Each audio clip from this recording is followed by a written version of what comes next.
हाँ जी विद्यार्थियों, सारिਆਂ ਦਾ ਤੁਹਾਡਾ ਸਵਾਗਤ ਹੈ ਜੀ ਪੰਜਾਬੀ ਦੀ ਇਸ ਜਮਾਤ ਦੇ ਵਿੱਚ। ਆਪਾਂ ਜਿਵੇਂ ਪਿਛਲੀ ਜਮਾਤ ਦੇ ਵਿੱਚ ਬਾਬਾ ਸ਼ੇਖ ਫਰੀਦ ਬਾਰੇ ਪੜ੍ਹਿਆ ਸੀ, ਅੱਜ ਆਪਾਂ ਤੁਸੀਂ ਦੇਖ ਹੀ ਲਿਆ ਹੋਣਾ ਸ਼ਾਹ ਹੁਸੈਨ ਬਾਰੇ ਪੜ੍ਹਾਂਗੇ। ਇਹ PDF ਹੈ ਜਿਹੜੀ ਆਪਣੀ 11th ਵਾਲੀ ਬੁੱਕ ਹੈ ਜਿਹੜੀ RBSE ਉਹਦੀ ਹੈ। ਉਹਦੇ ਵਿੱਚੋਂ ਆਪਾਂ ਪਹਿਲਾਂ ਕੁਝ ਕੁ ਜ਼ਰੂਰੀ ਗੱਲਾਂ ਕਰਦੇ ਹਾਂ ਸ਼ਾਹ ਹੁਸੈਨ ਬਾਰੇ, ਕਿਉਂਕਿ ਇਹਨਾਂ ਦੇ ਵਿੱਚੋਂ ਹੀ ਪ੍ਰਸ਼ਨ ਤਾਂ ਦੇਖੋ ਜਿਹੜਾ ਥਿਓਰੀ ਸੰਬੰਧੀ ਪ੍ਰਸ਼ਨ ਆ ਜਾਂ ਕੋਈ ਜੀਵਨ ਸੰਬੰਧੀ ਆ, ਕੋਈ ਵੀ ਵੇਰਵੇ ਤੁਸੀਂ ਹੋ ਸਕਦਾ ਐਕਸਟਰਾ ਬੁੱਕਸ ਕੋਈ ਪੜ੍ਹ ਰਹੇ ਹੋਵੋ ਤਾਂ ਉਹਦੇ ਵਿੱਚ ਕੀ ਹੈ ਵੀ ਕੋਈ ਅਲੱਗ ਚੀਜ਼ ਦਿੱਤੀ ਹੋਵੇ ਹੈ ਨਾ, ਤਾਂ ਤੁਸੀਂ ਸੋਚੋ ਵੀ ਇਹ ਕਿਉਂ ਆ ਜਾਂ ਇਹ ਕਿਉਂ। ਅਗਰ ਕੋਈ ਇਸ ਤੋਂ ਅਲੱਗ ਚੀਜ਼ ਦਿੱਤੀ ਹੈ ਤਾਂ ਆਧਾਰ ਤੁਸੀਂ ਇਸੇ ਬੁੱਕ ਨੂੰ ਹੀ ਮੰਨਣਾ। ਸਹੀ ਹੈ ਜਿਹੜਾ ਉਹ RBSE ਵਾਲੀ ਬੁੱਕ ਨੇ ਜੋ ਲਿਖਤਾ ਬਸ ਉਹ ਲਿਖਤਾ ਫਾਈਨਲ ਹੈ, ਕੁਝ ਵੀ ਲਿਖਿਆ ਭਾਵੇਂ ਬਸ ਇਹ ਫਾਈਨਲ ਹੈ। ਇਹਦੇ ਬਾਰੇ ਆਪਾਂ ਦੇਖੋ ਜੀ ਗੱਲ ਕਰਦੇ ਹਾਂ। ਸ਼ਾਹ ਹੁਸੈਨ ਬਾਰੇ ਤੁਸੀਂ ਸੁਣਿਆ ਜੀ, ਬਾਬੇ ਫਰੀਦ ਤੋਂ ਬਾਅਦ ਲਗਭਗ 350 ਸਾਲ ਬਾਅਦ ਇੱਕ ਕਵੀ ਹੁੰਦਾ, ਦੂਸਰਾ ਸੂਫੀ ਕਵੀ ਆਪਾਂ ਜਿਹਨੂੰ ਕਹਿੰਦੇ ਹਾਂ। ਬਾਬੇ ਸ਼ੇਖ ਫਰੀਦ ਨੂੰ ਆਪਾਂ ਆਦਿ ਕਾਲ ਦੇ ਵਿੱਚ ਪੜ੍ਹਦੇ ਹਾਂ ਅਤੇ ਉਸ ਤੋਂ ਬਾਅਦ ਉਸ 350 ਸਾਲ ਦੇ ਵਿੱਚ ਕੋਈ ਵੀ ਪ੍ਰਸਿੱਧ ਸੂਫੀ ਕਵੀ ਜਾਂ ਕੋਈ ਸੂਫੀ ਕਵੀ ਹੈ ਹੀ ਨਹੀਂ। ਅਗਰ ਇਹ ਕਹਿ ਦੇਵਾਂ ਮੈਂ ਤਾਂ ਕੋਈ ਦਿੱਕਤ ਨਹੀਂ, ਕੋਈ ਪਰੇਸ਼ਾਨੀ ਨਹੀਂ ਹੈ, ਕਿਉਂਕਿ ਸੂਫੀ ਕਵੀ ਕੋਈ ਇਸ ਤਰ੍ਹਾਂ ਦਾ ਨਹੀਂ ਹੋਇਆ ਜਿਸ ਨੇ ਕੋਈ ਪੰਜਾਬੀ ਭਾਸ਼ਾ ਦੇ ਵਿੱਚ ਕੋਈ ਇਸ ਨੂੰ ਤਰੱਕੀ ਜਾਂ ਕੋਈ ਵਿਕਾਸ ਕਰਵਾਇਆ ਹੋਵੇ ਜਿਹਦੀਆਂ ਰਚਨਾਵਾਂ ਦੇ ਵਿੱਚ। ਸੋ ਸਭ ਉਸ ਤੋਂ ਬਾਅਦ ਕਿਹੜਾ ਆਉਂਦਾ ਜੀ, ਦੇਖੋ ਸ਼ਾਹ ਹੁਸੈਨ 1539 1593 ਇਹ ਗੁਰੂ ਅਰਜਨ ਦੇਵ ਜੀ ਦੇ ਸਮੇਂ ਦੇ ਵਿੱਚ ਹੁੰਦਾ।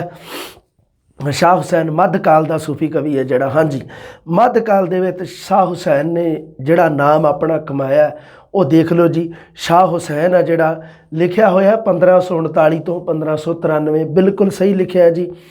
ਇਹ ਸਭ ਤੋਂ ਪਹਿਲਾਂ ਇਹ ਸ਼ਰ੍ਹਾਂ ਦੀ ਬੜੀ ਪਾਬੰਦੀ ਕਰਦਾ ਸੀਗਾ, ਸ਼ਰ੍ਹੀ ਨਿਯਮਾਂ ਦੀ ਬੜੀ ਪਾਲਣਾ ਕਰਦਾ ਸੀ, ਪਰ ਇੱਕ ਸਮਾਂ ਪਾ ਕੇ ਇਹ ਸ਼ਰ੍ਹੀ ਨਿਯਮਾਂ ਨੂੰ ਛੱਡ ਦਿੰਦਾ ਹੈ। ਉੱਪਰ ਗੱਲਾਂ ਲਿਖੀਆਂ ਹੋਈਆਂ, ਮਸਤ ਮਲੰਗ ਤਬੀਅਤ ਦਾ ਮਨੁੱਖ ਸੀ, ਕਿਉਂਕਿ ਇਹਦੇ ਬਾਰੇ ਵੀ ਆ ਜੂਗੀ ਅੱਗੇ ਗੱਲ। ਹਾਂਜੀ, ਵੱਡੇ ਵਡੇਰਿਆਂ ਦਾ ਦੱਸਿਆ ਜਾਂਦਾ ਵੀ ਹਿੰਦੂ ਰਾਜਪੂਤ ਸੀ, ਉਹਨਾਂ ਦੀ ਗੋਤ ਸੀਗੀ ਕਲਸ ਰਾਏ, ਇਸ ਕਰਕੇ ਆਪ ਨੂੰ ਸ਼ਾਹ ਹੁਸੈਨ ਕਲਸ ਰਾਏ ਵੀ ਕਿਹਾ ਗਿਆ ਹੈ। ਅੱਛਾ, ਸ਼ਾਹ ਹੁਸੈਨ ਦਾ ਜਿਹੜਾ ਦੇਖੋ ਜੀ ਕਿਹੜੇ ਸਿਲਸਿਲੇ ਨਾਲ ਸੰਬੰਧਿਤ ਸੀ, ਉਹ ਸੀਗਾ ਜੀ ਕਾਦਰੀ ਸਿਲਸਿਲਾ। ਹਾਂਜੀ, ਸ਼ਾਹ ਹੁਸੈਨ ਕਾਦਰੀ ਸਿਲਸਿਲੇ ਨਾਲ ਸੰਬੰਧਿਤ ਸੀ, ਕਾਦਰੀ ਸੰਪਰਦਾਇ ਨਾਲ। ਬਾਬਾ ਸ਼ੇਖ ਫਰੀਦ ਚਿਸ਼ਤੀ ਸੰਪਰਦਾਇ ਨਾਲ ਸੰਬੰਧਿਤ ਸੀ, ਅਤੇ ਉਹ ਵੀ ਅੱਗੋਂ ਕਿਹੜਾ ਉਹਨਾਂ ਦੀ ਇੱਕ ਜਮਾਤ ਸੀ ਬਹਿਲੋਲ ਸ਼ਾਹੀ ਜਮਾਤ ਦੇ ਨਾਲ ਸੰਬੰਧਿਤ ਸੀ। ਸਿਲਸਿਲਾ ਜਾਂ ਸੰਪਰਦਾਇ ਸੀ ਉਹ ਸੀ ਕਾਦਰੀ। ਉਸ ਤੋਂ ਬਾਅਦ ਜੀ ਇਸੇ ਜਮਾਤ ਦੀ ਇੱਕ ਉਪ ਸ਼ਾਖਾ ਇਹਨੇ ਬਣਾਈ ਸੀਗੀ ਸ਼ਾਹ ਹੁਸੈਨ ਨੇ ਆਪ ਹੀ, ਜਿਸ ਦਾ ਮਤਲਬ ਬਾਨੀ ਇਸੇ ਨੂੰ ਕਿਹਾ ਜਾਂਦਾ, ਜਿਹਦਾ ਨਾਮ ਇਹਨੇ ਰੱਖਿਆ ਸੀ ਹੁਸੈਨ ਸ਼ਾਹੀ। ਇਸੇ ਕਾਦਰੀ ਸਿਲਸਿਲੇ ਦੇ ਵਿੱਚੋਂ ਇੱਕ ਹੁਸੈਨ ਸ਼ਾਹੀ ਸ਼ਾਖਾ ਨਿਕਲਦੀ ਹੈ। ਜਿਵੇਂ ਬਾਬੇ ਫਰੀਦ ਦੀ ਗੱਦੀ ਅਜੋਧਨ ਵੀ ਚੱਲਦੀ ਰਹੀ ਹੈ, ਉਵੇਂ ਹੀ ਬਿਲਕੁਲ ਇਹਦੀ ਗੱਦੀ ਜਿਹੜੀ ਚੱਲਦੀ ਰਹੀ ਹੈ ਲਾਹੌਰ ਦੇ ਵਿੱਚ। ਆਪ ਜੀ ਦੇ 4 ਖਲੀਫੇ ਵੀ ਹੋਏ ਹਨ, ਇਹਨਾਂ ਦੇ ਨਾਮ ਰੱਖਿਓ ਧਿਆਨ ਦੇ ਵਿੱਚ। ਐਵੇਂ ਦਾ ਪ੍ਰਸ਼ਨ ਅਜੇ ਤੱਕ ਆਇਆ ਨਹੀਂ, ਆਉਣ ਦੀ ਸੰਭਾਵਨਾ ਕਿਤੇ ਨਹੀਂ ਦਿੱਤਾ ਹੋਇਆ ਇਹ ਪ੍ਰਸ਼ਨ ਸਿਰਫ 11ਵੀਂ ਵਾਲੀ ਦੇ ਵਿੱਚ ਦਿੱਤਾ ਹੋਇਆ। 4 ਖਲੀਫੇ ਹੋਏ ਆ ਜੀ, ਖਾਕੀ, ਗਰੀਬ, ਦੀਵਾਨ ਅਤੇ ਬਿਲਾਵਲ। ਸ਼ਾਹ ਹੁਸੈਨ ਅਕਬਰ ਅਤੇ ਜਹਾਂਗੀਰ ਨਾਲ ਚੰਗੇ ਸੰਬੰਧ ਸੀ ਤਾਂ ਠੀਕ ਹੈ ਜੀ, ਚਲੋ ਇਹ ਗੱਲਾਂ ਹੋ ਗਈਆਂ ਸਾਰੀਆਂ। ਲਾਹੌਰ ਦੇ ਵਿੱਚ ਕਬਰ ਬਣੀ ਹੋਈ ਹੈ ਜਿੱਥੇ ਹਰ ਸਾਲ ਬੜਾ ਭਾਰੀ ਮੇਲਾ ਲੱਗਦਾ। ਤੁਸੀਂ ਵੀ ਕਿਤੇ ਜਾਓ ਲਾਹੌਰ ਸ਼ਾਹ ਹੁਸੈਨ ਦੇ ਮੇਲੇ 'ਤੇ ਜ਼ਰੂਰ ਜਾਇਓ। ਹਾਂਜੀ, ਸ਼ਾਹ ਹੁਸੈਨ ਨੇ ਪੰਜਾਬੀ ਸੂਫੀ ਕਾਵਿ ਵਿੱਚ ਕੀਤੀਆਂ ਜੀ ਕਾਫੀਆਂ ਦੀ ਰਚਨਾ ਕੀਤੀ ਹੈ ਜੀ। ਸਭ ਤੋਂ ਪਹਿਲਾਂ ਤਾਂ ਦੇਖੋ ਜੀ ਭਾਸ਼ਾ ਵਿਭਾਗ ਪੰਜਾਬ ਨੇ ਇਹਦੀਆਂ ਕਾਫੀਆਂ ਦਾ ਇੱਕ ਖਰੜਾ, ਪੁਰਾਣੀ ਹੱਥ ਲਿਖਤ ਉਹਨੂੰ ਕਿਹਾ ਜਾਂਦਾ, ਖਰੜਾ ਲੱਭਿਆ। ਉਹਦੇ ਵਿੱਚ ਸੀਗੀਆਂ ਜੀ ਸਾਰੀਆਂ 45 ਕਾਫੀਆਂ। ਹੁਣ ਵਰਤਮਾਨ ਦੇ ਵਿੱਚ 162, ਹੋ ਸਕਦਾ ਤੁਸੀਂ 163 ਵੀ ਪੜ੍ਹਦੇ ਹੋਵੋ, 164 ਵੀ, 165 ਵੀ, ਕੋਈ ਦਿੱਕਤ ਨਹੀਂ ਹੈ। ਇਸ ਤਰ੍ਹਾਂ ਦਾ ਪ੍ਰਸ਼ਨ ਹੈ ਜਿਹੜਾ ਉਸ ਨੂੰ ਡਾਊਟਫੁਲ ਰੱਖਿਆ ਜਾਂਦਾ।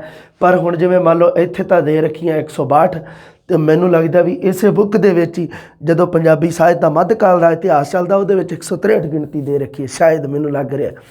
ਦੇਖ ਲਿਓ ਤੁਸੀਂ ਇੱਕ ਵਾਰੀ, ਪਰ ਕੋਈ ਦਿੱਕਤ ਨਹੀਂ ਹੈ, ਇਸ਼ੂ ਨਹੀਂ ਗਾ ਸਰ ਕਿਹਨੂੰ ਸਹੀ ਮੰਨੀਏ, ਇਹ ਕੋਈ ਪ੍ਰਸ਼ਨ ਨਹੀਂ ਗਾ, ਇਹੋ ਜਿਹਾ ਪ੍ਰਸ਼ਨ ਨਹੀਂ ਕਰਨਾ ਤੁਸੀਂ। ਸ਼ਾਹ ਹੁਸੈਨ ਨੇ ਕਾਫੀਆਂ ਦੀ ਰਚਨਾ ਰਾਗਾਂ ਦੀਆਂ ਬੰਦਸ਼ਾਂ ਨੂੰ ਧਿਆਨ 'ਚ ਰੱਖ ਕੇ ਕੀਤੀ ਹੈ। ਦੇਖੋ ਜੀ ਇਸ ਬੰਦੇ ਨੇ ਰਾਗਾਂ ਦੀਆਂ ਬੰਦਸ਼ਾਂ ਨੂੰ ਧਿਆਨ ਰੱਖਿਆ ਅਤੇ ਕਾਫੀ ਹੈ ਜਿਹੜੀ ਇੱਕ ਸਰੋਦੀ ਗੀਤ ਕਾਵ ਦੇ ਵਿੱਚ ਗਾਈ ਹੈ ਇਸ ਬੰਦੇ ਨੇ। ਹੁਣ ਦੇਖੋ ਜੀ ਕਾਫੀ ਹੈ ਜਿਹੜੀ, ਕਾਫੀ ਦੇ ਵੈਸੇ ਤਾਂ ਅੱਗੇ ਜਦੋਂ ਮੈਂ ਆਪਣੇ ਨੋਟਸਾਂ ਦੇ ਵਿੱਚੋਂ ਪੜ੍ਹਾਊਂਗਾ ਉਦੋਂ ਤੁਹਾਨੂੰ ਪਤਾ ਲੱਗ ਜੂਗਾ ਵੀ ਕਾਫੀ ਦੇ ਸ਼ਾਬਦਿਕ ਅਰਥ ਹੈ ਜਿਹੜੇ ਉਹ ਹੁੰਦੇ ਆ ਵੀ ਬੇਨਿਆਜ਼ੀ ਕਰਨ ਵਾਲਾ, ਅੱਗੇ ਚੱਲਣ ਵਾਲਾ, ਪਿੱਛੇ ਚੱਲਣ ਵਾਲਾ, ਲੋੜ ਪੂਰੀ ਕਰਨ ਵਾਲਾ, ਇਸ ਤਰ੍ਹਾਂ ਕਰਕੇ ਬਹੁਤ ਸਾਰੇ ਅਰਥ ਤੁਸੀਂ ਕਾਫੀ ਦੇ ਪੜ੍ਹਦੇ ਹੋ। ਕਾਫੀ ਦਾ ਦੇ ਵੀ ਰੱਖਿਆ ਆਪਣੀ RBSC ਵਾਲੀ ਬੁੱਕ ਦੇ ਵਿੱਚ, ਕਾਫੀ ਦਾ ਇੱਕ ਚੈਪਟਰ ਦੇ ਰੱਖਿਆ, ਉਹਦੇ ਵਿੱਚ ਬਕਾਇਦਾ ਦੱਸਿਆ ਹੋਇਆ ਵੀ ਕਾਫੀ ਕਹਿੰਦੇ ਕਿਹਨੂੰ ਹੈ ਤੇ ਕਾਫੀ ਦੇ ਤੱਤ ਕਿਹੜੇ ਆ, ਕਾਫੀ ਵਾਸਤੇ ਕਿਹੜੀਆਂ ਕਿਹੜੀਆਂ ਵਿਸ਼ੇਸ਼ਤਾਵਾਂ, ਕਿਹੜੀਆਂ ਚੀਜ਼ਾਂ ਦਾ ਸੁਮੇਲ ਹੋਣਾ ਚਾਹੀਦਾ, ਕਾਫੀ ਬਣਦੀ ਕਿਹੜੀ ਚੀਜ਼ ਤੋਂ ਹੈ। ਆਹ ਰਾਗਾਂ ਦੀ ਵਰਤੋਂ ਹੈ ਜੀ, ਆਹ ਜਿਹੜੇ ਰਾਗ ਆ 34 ਰਾਗਾਂ ਦੇ ਵਿੱਚ ਮਿਲਦੀਆਂ, ਰਾਗਾਂ ਦੀ ਵਰਤੋਂ ਕੀਤੀ ਹੈ ਇਹਨਾਂ ਦੀ। ਬਸ ਇੰਨਾ ਕੁ ਜਦੋਂ ਆਪਾਂ ਪੜ੍ਹਾਂਗੇ ਆਪਣੇ ਗੁਰਮਤਿ ਕਾਵਿ ਤੇ ਉਦੋਂ ਇਹਦੇ ਰਾਗਾਂ ਦੀ ਤੇ ਗੁਰਮਤਿ ਕਾਵਿ ਦੇ ਵਿੱਚ ਜਿਹੜੀ ਗੁਰਬਾਣੀ ਦੇ ਵਿੱਚ ਗੁਰੂ ਗ੍ਰੰਥ ਸਾਹਿਬ ਜੀ ਦੇ ਵਿੱਚ 31 ਰਾਗ ਵਰਤੇ ਗਏ ਆ, ਉਹਨਾਂ ਦੀ ਬਸ ਥੋੜ੍ਹੀ ਜਿਹੀ ਤੁਲਨਾ ਕਰ ਲਾਂਗੇ ਵੀ ਕਿਹੜਾ ਰਾਗ ਹੈ ਜਿਹੜਾ ਉਹ ਗੁਰੂ ਗ੍ਰੰਥ ਸਾਹਿਬ ਜੀ ਦੇ ਵਿੱਚ ਵਰਤਿਆ, ਸ਼ਾਹ ਹੁਸੈਨ ਨੇ ਨਹੀਂ ਵਰਤਿਆ। ਵੈਸੇ ਮੈਨੂੰ ਇੰਨਾ ਪਤਾ ਵੀ ਜਿਹੜਾ ਸ਼੍ਰੀ ਰਾਗ ਹੈ ਜਿਹੜਾ ਉਹ ਹੈਗਾ ਗੁਰੂ ਗ੍ਰੰਥ ਸਾਹਿਬ ਜੀ ਦੇ ਵਿੱਚ, ਗੌੜੀ ਵੀ ਹੈਗਾ, ਮਾਝ ਵੀ ਹੈਗਾ, ਆਸਾ ਵੀ ਹੈਗਾ, ਆਸਾਵਰੀ ਵੀ ਹੈਗਾ, ਆਸਾਵਰੀ ਦੇ ਵੀ ਸ਼ਬਦ ਆਉਂਦੇ ਆ, ਗੂਜਰੀ, ਦੇਵ ਗੰਧਾਰੀ, ਵਡਹੰਸ, ਸੋਰਠ, ਧਨਾਸਰੀ, ਇਹ ਹੈਗੇ ਆ ਜੀ। ਜੈਜਾਵੰਤੀ, ਤਲੰਗ, ਸਿੰਧੜਾ ਨਹੀਂ ਹੈਗਾ, ਝੰਜੋਟੀ ਨਹੀਂ ਹੈਗਾ, ਸੋਹੀ, ਬਿਲਾਵਲ, ਗੌਂਡ, ਰਾਮਕਲੀ, ਢੋਲਾ ਨਹੀਂ ਹੈਗਾ, ਖੱਟ ਨਹੀਂ ਹੈਗਾ, ਪਰਜ ਨਹੀਂ ਹੈਗਾ, ਜੋਗ ਨਹੀਂ ਹੈਗਾ। ਗੁਰੂ ਗ੍ਰੰਥ ਸਾਹਿਬ ਜੀ ਦੇ ਵਿੱਚ ਕਰ ਰਿਹਾ 31 ਰਾਗਾਂ ਦੀ ਗੱਲ। ਤੁਖਾਰੀ ਹੈ ਜੀ ਰਾਗ ਹੈਗਾ, ਦਿਦਾਰਾ ਨਹੀਂ ਹੈਗਾ, ਭੈਰੋਂ ਹੈਗਾ, ਭੈਰਵੀ ਨਹੀਂਗਾ, ਭੈਰੋਂ ਆ। ਬਸੰਤ ਹਿੰਡੋਲ ਹੈਗਾ, ਦੋਨੇ ਹੀ ਬਸੰਤ ਤੇ ਬਸੰਤ ਦੇ ਨਾਲ ਹੀ ਬਸੰਤ ਹਿੰਡੋਲ ਹੈ। ਸਾਰੰਗ ਤੇ ਕਾਨੜਾ, ਕਾਨੜਾ ਤਿਲੰਗ ਇਕੱਠੇ ਨਹੀਂ ਹੈਗੇ, ਕਾਨੜਾ ਰਾਗ ਅਲੱਗ ਹੈ, ਤਿਲੰਗ ਰਾਗ ਅਲੱਗ ਹੈ। ਕਾਨੜਾ ਮਾਰੂ, ਗਾਉਣ ਦਾ ਤਰੀਕਾ, ਰਾਗ ਉਸੇ ਨੂੰ ਕਹਿੰਦੇ ਆ, ਰਾਗ ਹੁੰਦਾ ਇੱਕ ਗਾਉਣ ਦਾ ਤਰੀਕਾ।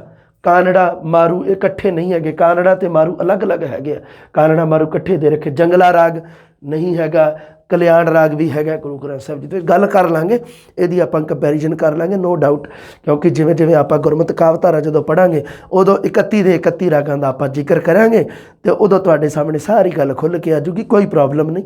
ਇੱਕ ਵਾਰ ਵੈਸੇ ਹੀ ਮੈਂ ਕਿਹਾ ਇਹਨਾਂ ਦੇ ਨਾਮ ਥੋੜ੍ਹੇ ਜਿਹੇ ਤੁਹਾਡੇ ਕੰਨਾਂ ਦੇ ਵਿੱਚ ਸੁਣ ਜਾਵੇ, ਤੁਹਾਨੂੰ ਪਤਾ ਲੱਗ ਜਾਵੇ ਵੀ ਇਸ ਤਰ੍ਹਾਂ ਦੇ ਰਾਗ ਹੈ ਜਿਹੜੇ ਸ਼੍ਰੀ ਗੁਰੂ ਗ੍ਰੰਥ ਸਾਹਿਬ ਜੀ ਦੇ ਵਿੱਚ ਵਰਤੇ ਗਏ ਹੈ।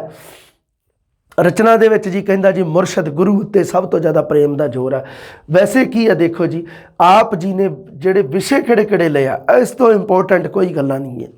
ਆਪਾਂ ਤੁਸੀਂ ਕਹਿ ਦਿੰਦੇ ਆ ਵੀ ਠੀਕ ਹੈ ਸਰ 11ਵੀਂ ਵਾਲੀ ਬੁੱਕ ਅਸੀਂ ਪੜ੍ਹ ਲਈ, ਪਰ ਮੈਨੂੰ ਪਤਾ ਹੈ ਨਾ ਵੀ ਇਹ ਬੁੱਕ ਆ ਜਿਹੜਾ ਕੀ ਹਾਲ ਕਰਦੀ ਹੈ। ਦਰਦ ਅਤੇ ਵਿਛੋੜੇ ਦੇ ਵਿਸ਼ੇ ਲਏ ਗਏ ਹਨ, ਇਹਨਾਂ ਦੇ ਵਿੱਚ ਗਹਿਰੀ ਹੂਕ ਅਤੇ ਪੀੜ ਹੈ।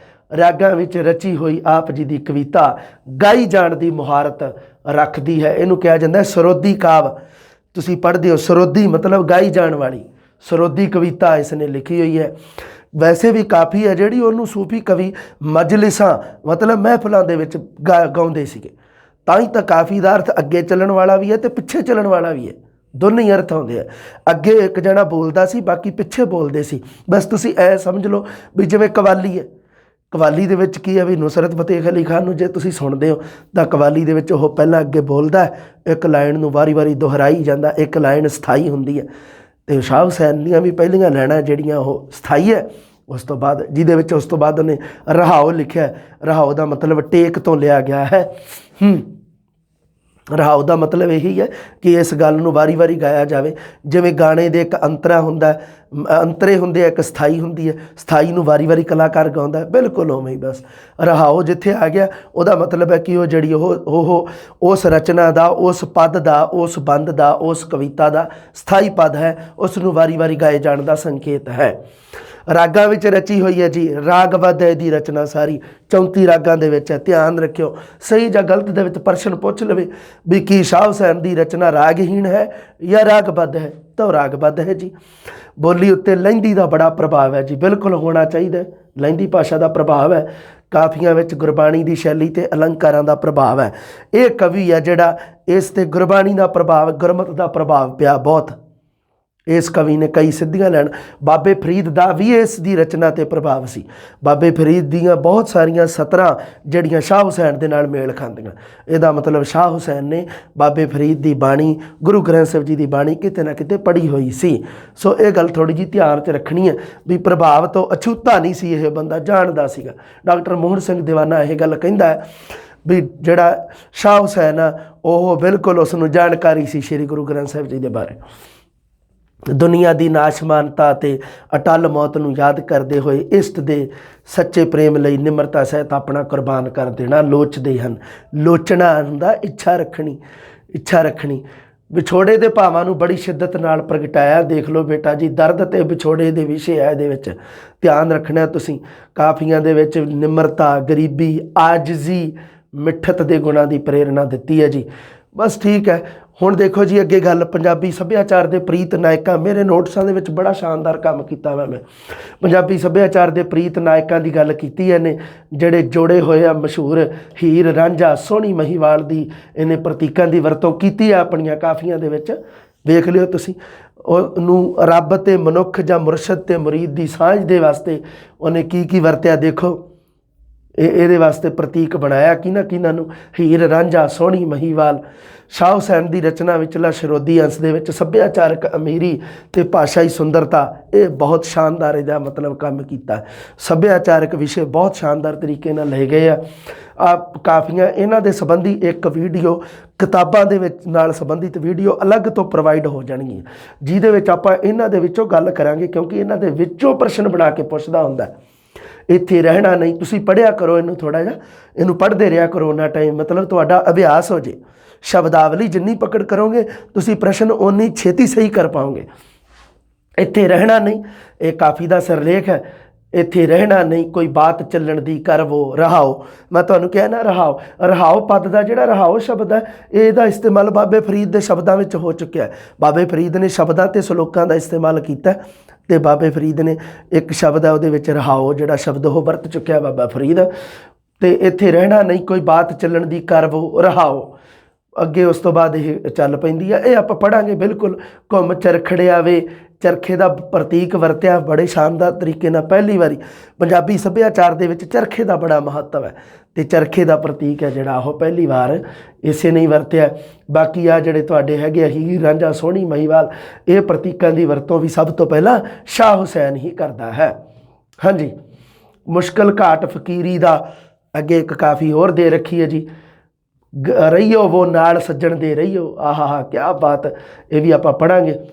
ਪਾਵੇਂਗਾ ਦੀਦਾਰ ਸਾਹਿਬ ਦਾ, ਇਹਨਾਂ ਦੀ ਅਲੱਗ ਤੁਹਾਨੂੰ ਵੀਡੀਓ ਪ੍ਰੋਵਾਈਡ ਹੋ ਜੂਗੀ, ਕੋਈ ਦਿੱਕਤ ਨਹੀਂ। ਦਰਦ ਵਿਛੋੜੇ ਦਾ ਹਾਲ ਨਹੀਂ ਮੈਂ ਕਿਹਨੂੰ ਆਖਾਂ, ਇਹ ਜਿਹੜੀਆਂ ਰੱਬਾ ਮੇਰੇ ਔਗਣ ਚੇਤਨਾ ਧਰੀ, ਕਾਫੀ ਹੈ ਨਾ, ਕਾਫੀਆਂ ਕਾਫੀ ਮਾਤਰਾ ਦੇ ਵਿੱਚ ਦੇ ਰੱਖੀਆਂ। ਇਹਨਾਂ ਦੇ ਆਪਾਂ ਸ਼ਬਦਾਰਥ, ਅਰਥ ਸਾਰਾ ਕੁਝ ਇਹ ਅਲੱਗ ਤੋਂ ਪ੍ਰੋਵਾਈਡ ਹੋ ਜਾਊਗਾ, ਕਿਉਂਕਿ ਮੈਂ ਸੋਚਦਾ ਵੀ ਤੁਹਾਨੂੰ ਕੰਮ ਦੀ ਗੱਲ ਜਿਹੜੀ ਮੈਂ ਤੁਹਾਨੂੰ ਦੱਸਣੀ ਹੈ ਉਹ ਨਾ ਕਿਤੇ ਰਹਿ ਜੇ। ਆਓ ਫਿਰ ਚੱਲਦੇ ਹਾਂ ਆਪਾਂ ਸ਼ਾਹ ਹੁਸੈਨ 'ਤੇ। ਸ਼ਾਹ ਹੁਸੈਨ ਬਾਰੇ ਆਪਾਂ ਪੜ੍ਹੀ ਤਾਂ ਜਾਂਦੇ ਹਾਂ, ਵੈਸੇ ਕੋਈ ਦਿੱਕਤ ਨਹੀਂ ਹੈ। ਹਾਂਜੀ, ਆ ਜਾਓ ਜੀ ਸ਼ਾਹ ਹੁਸੈਨ ਜੀ।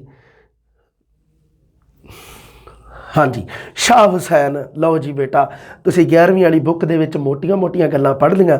ਹੁਣ ਆ ਜਾਓ ਆਪਣੀ ਰਚਨਾ ਦੇ ਵਿੱਚ। ਸ਼ਾਹ ਹੁਸੈਨ ਨੇ, ਸ਼ਾਹ ਹੁਸੈਨ ਦੇ ਬਾਰੇ ਕੋਈ ਮਤਲਬ ਕਿਸੇ ਨੇ ਕੀ ਖੋਜਾਂ ਕੀਤੀਆਂ, ਕੀ ਉਹ ਕਾਫੀਆਂ ਦੇ ਵਿਸ਼ੇ ਕੀ ਹੈ ਜੀ, ਕਿਹੜੀ ਕਾਫੀ ਦਾ ਕੀ ਕੁਛ ਵੀ ਜੋ ਵੀ ਹੈ ਨਾ, ਉਹ ਸਾਰੀਆਂ ਗੱਲਾਂ ਮੈਂ ਇੱਥੇ ਰੱਖਤੀਆਂ ਤੁਹਾਡੇ ਸਾਹਮਣੇ।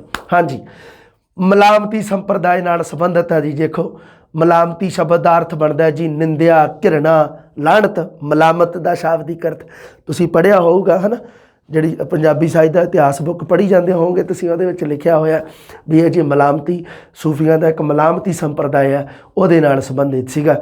ਵੈਸੇ ਇਹ ਕਾਦਰੀ ਹੈ, ਵੈਸੇ ਇਹਦਾ ਨਾਮ ਹੈ ਜੀ ਸ਼ਾਹ ਹੁਸੈਨ ਕਾਦਰੀ ਸੰਪਰਦਾਇ ਨਾਲ ਹੀ ਸੰਬੰਧਿਤ ਹੈ, ਪਰ ਉਹਦੀ ਇੱਕ ਸ਼ਾਖਾ ਸੀ ਅੱਗੇ ਮਲਾਮਤੀ। ਕਾਦਰੀ ਸੰਪਰਦਾ ਦੀ ਗੌਣ ਸੰਪਰਦਾ ਦੇ ਰੂਪ ਵਿੱਚ ਹੈ ਜੀ। ਮਲਾਮਤੀ ਸ਼ਬਦ ਹੈ ਜਿਹੜਾ ਉਹ ਮਲਾਮਤ ਤੋਂ ਬਣਿਆ, ਪੜ੍ਹ ਲਿਆ ਤੁਸੀਂ, ਅਰਥ ਵੀ ਇਹਦੇ ਆਪਾਂ ਨੂੰ ਪਤਾ ਲੱਗ ਗਏ। ਹਾਂਜੀ, ਸ਼ਾਹ ਹੁਸੈਨ ਤਰੀਕਤ ਦੇ ਸਫ਼ਰ ਤੋਂ ਰੂਹਾਨੀ ਵਿਕਾਸ ਆਰੰਭ ਕਰਦਾ ਹੈ। ਜਿਵੇਂ ਬਾਬਾ ਫਰੀਦ ਸ਼ਰੀਅਤ ਦਾ ਕਵੀ ਹੈ, ਸ਼ਾਹ ਹੁਸੈਨ ਤਰੀਕਤ ਦਾ ਕਵੀ ਹੈ। ਜਿਹੜੀ ਦੂਸਰੀ ਅਵਸਥਾ ਹੈ ਸ਼ਰੀਅਤ, ਤਰੀਕਤ, ਮਾਰਫਤ, ਹਕੀਕਤ। ਹਾਂਜੀ, ਪੁੱਜ ਕੇ ਆਪਣਾ ਰੂਹਾਨੀ ਸਫ਼ਰ ਹੈ ਜਿਹੜਾ ਉਹ ਫਨਾ ਵ ਬਕਾ ਦੀ ਸਥਿਤੀ 'ਚ ਪੁੱਜ ਕੇ ਕਹਿੰਦਾ ਵੀ ਰੂਹਾਨੀ ਸਫ਼ਰ ਖਤਮ ਮੇਰਾ। ਆਪਣੀ ਰਚਨਾ ਵਿੱਚ ਕਾਫੀ ਰੂਪ ਵਿੱਚ ਕੀਤੀ ਹੈ ਜੀ ਸ਼ਾਹ ਹੁਸੈਨ ਨੇ। ਮੈਂ ਦੋਨੇ ਹੀ ਲਿਖਤੀਆਂ, RBSC ਵਾਲੀ 11ਵੀਂ ਵਾਲੀ ਬੁੱਕ ਦੇ ਵਿੱਚ 162 ਵੀ ਦਿੱਤੀਆਂ, 163 ਵੀ। ਮੂਲ ਰੂਪ ਵਿੱਚ ਕਾਫੀਆਂ ਦੀ ਗਿਣਤੀ ਹੈ ਜੀ 164 ਹੈ। ਮੂਲ ਰੂਪ 'ਚ ਇਹਦੀਆਂ ਕਾਫੀਆਂ ਦੀ ਗਿਣਤੀ 164 ਹੈ। ਪਰ ਹੁਣ ਅੱਗੇ ਦੇਖੋ, ਡਾਕਟਰ ਮੋਹਨ ਸਿੰਘ ਦੀਵਾਨਾ ਨੇ 165 ਕਾਫੀਆਂ ਇਹਦੀਆਂ ਸੰਕਲਿਤ ਕੀਤੀਆਂ। ਇਹਦਾ ਥੋੜ੍ਹਾ ਜਿਹਾ ਧਿਆਨ ਰੱਖਿਓ, ਅਲੱਗ ਚੀਜ਼ ਹੈ ਵੀ ਡਾਕਟਰ ਮੋਹਨ ਸਿੰਘ ਦੀਵਾਨਾ ਅਨੁਸਾਰ ਸ਼ਾਹ ਹੁਸੈਨ ਦੀਆਂ ਕਿੰਨੀਆਂ ਕਾਫੀਆਂ ਹਨ, ਇਹ ਪ੍ਰਸ਼ਨ ਬਣਦਾ ਹੈ। ਪ੍ਰਸ਼ਨ ਇੱਕ ਹੀ ਬਣਦਾ ਇਹਦੇ ਵਿੱਚੋਂ, ਉਹ ਇਹੀ ਹੈ ਵੀ ਡਾਕਟਰ ਮੋਹਨ ਸਿੰਘ ਦੀਵਾਨਾ ਦੇ ਅਨੁਸਾਰ ਸ਼ਾਹ ਹੁਸੈਨ ਦੀਆਂ ਕਿੰਨੀਆਂ ਕਾਫੀਆਂ ਹਨ, ਜਾਂ ਡਾਕਟਰ ਮੋਹਨ ਸਿੰਘ ਦੀਵਾਨਾ ਨੇ ਸ਼ਾਹ ਹੁਸੈਨ ਦੀਆਂ ਕਿੰਨੀਆਂ ਕਾਫੀਆਂ ਸੰਕਲਿਤ ਕੀਤੀਆਂ ਹਨ, ਤਾਂ ਉਹ ਹੈ ਜੀ 165।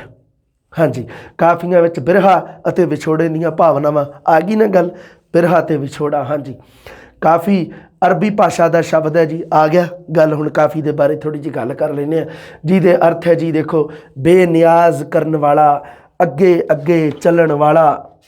ਹਾਂਜੀ, ਬੇਨਿਆਜ਼ ਕਰਨ ਵਾਲਾ, ਅੱਗੇ ਅੱਗੇ ਚੱਲਣ ਵਾਲਾ, ਪਿੱਛੇ ਚੱਲਣ ਵਾਲਾ, ਅਨੁਚਰ, ਅਨੁਗਾਮੀ, ਗਿਆਨਵਾਨ, ਲੋੜ ਪੂਰੀ ਕਰਨ ਵਾਲਾ। ਇਹ ਸਾਰੇ ਤੁਸੀਂ ਪੜ੍ਹ ਲਏ ਹੋਣੇ ਆ ਜੀ।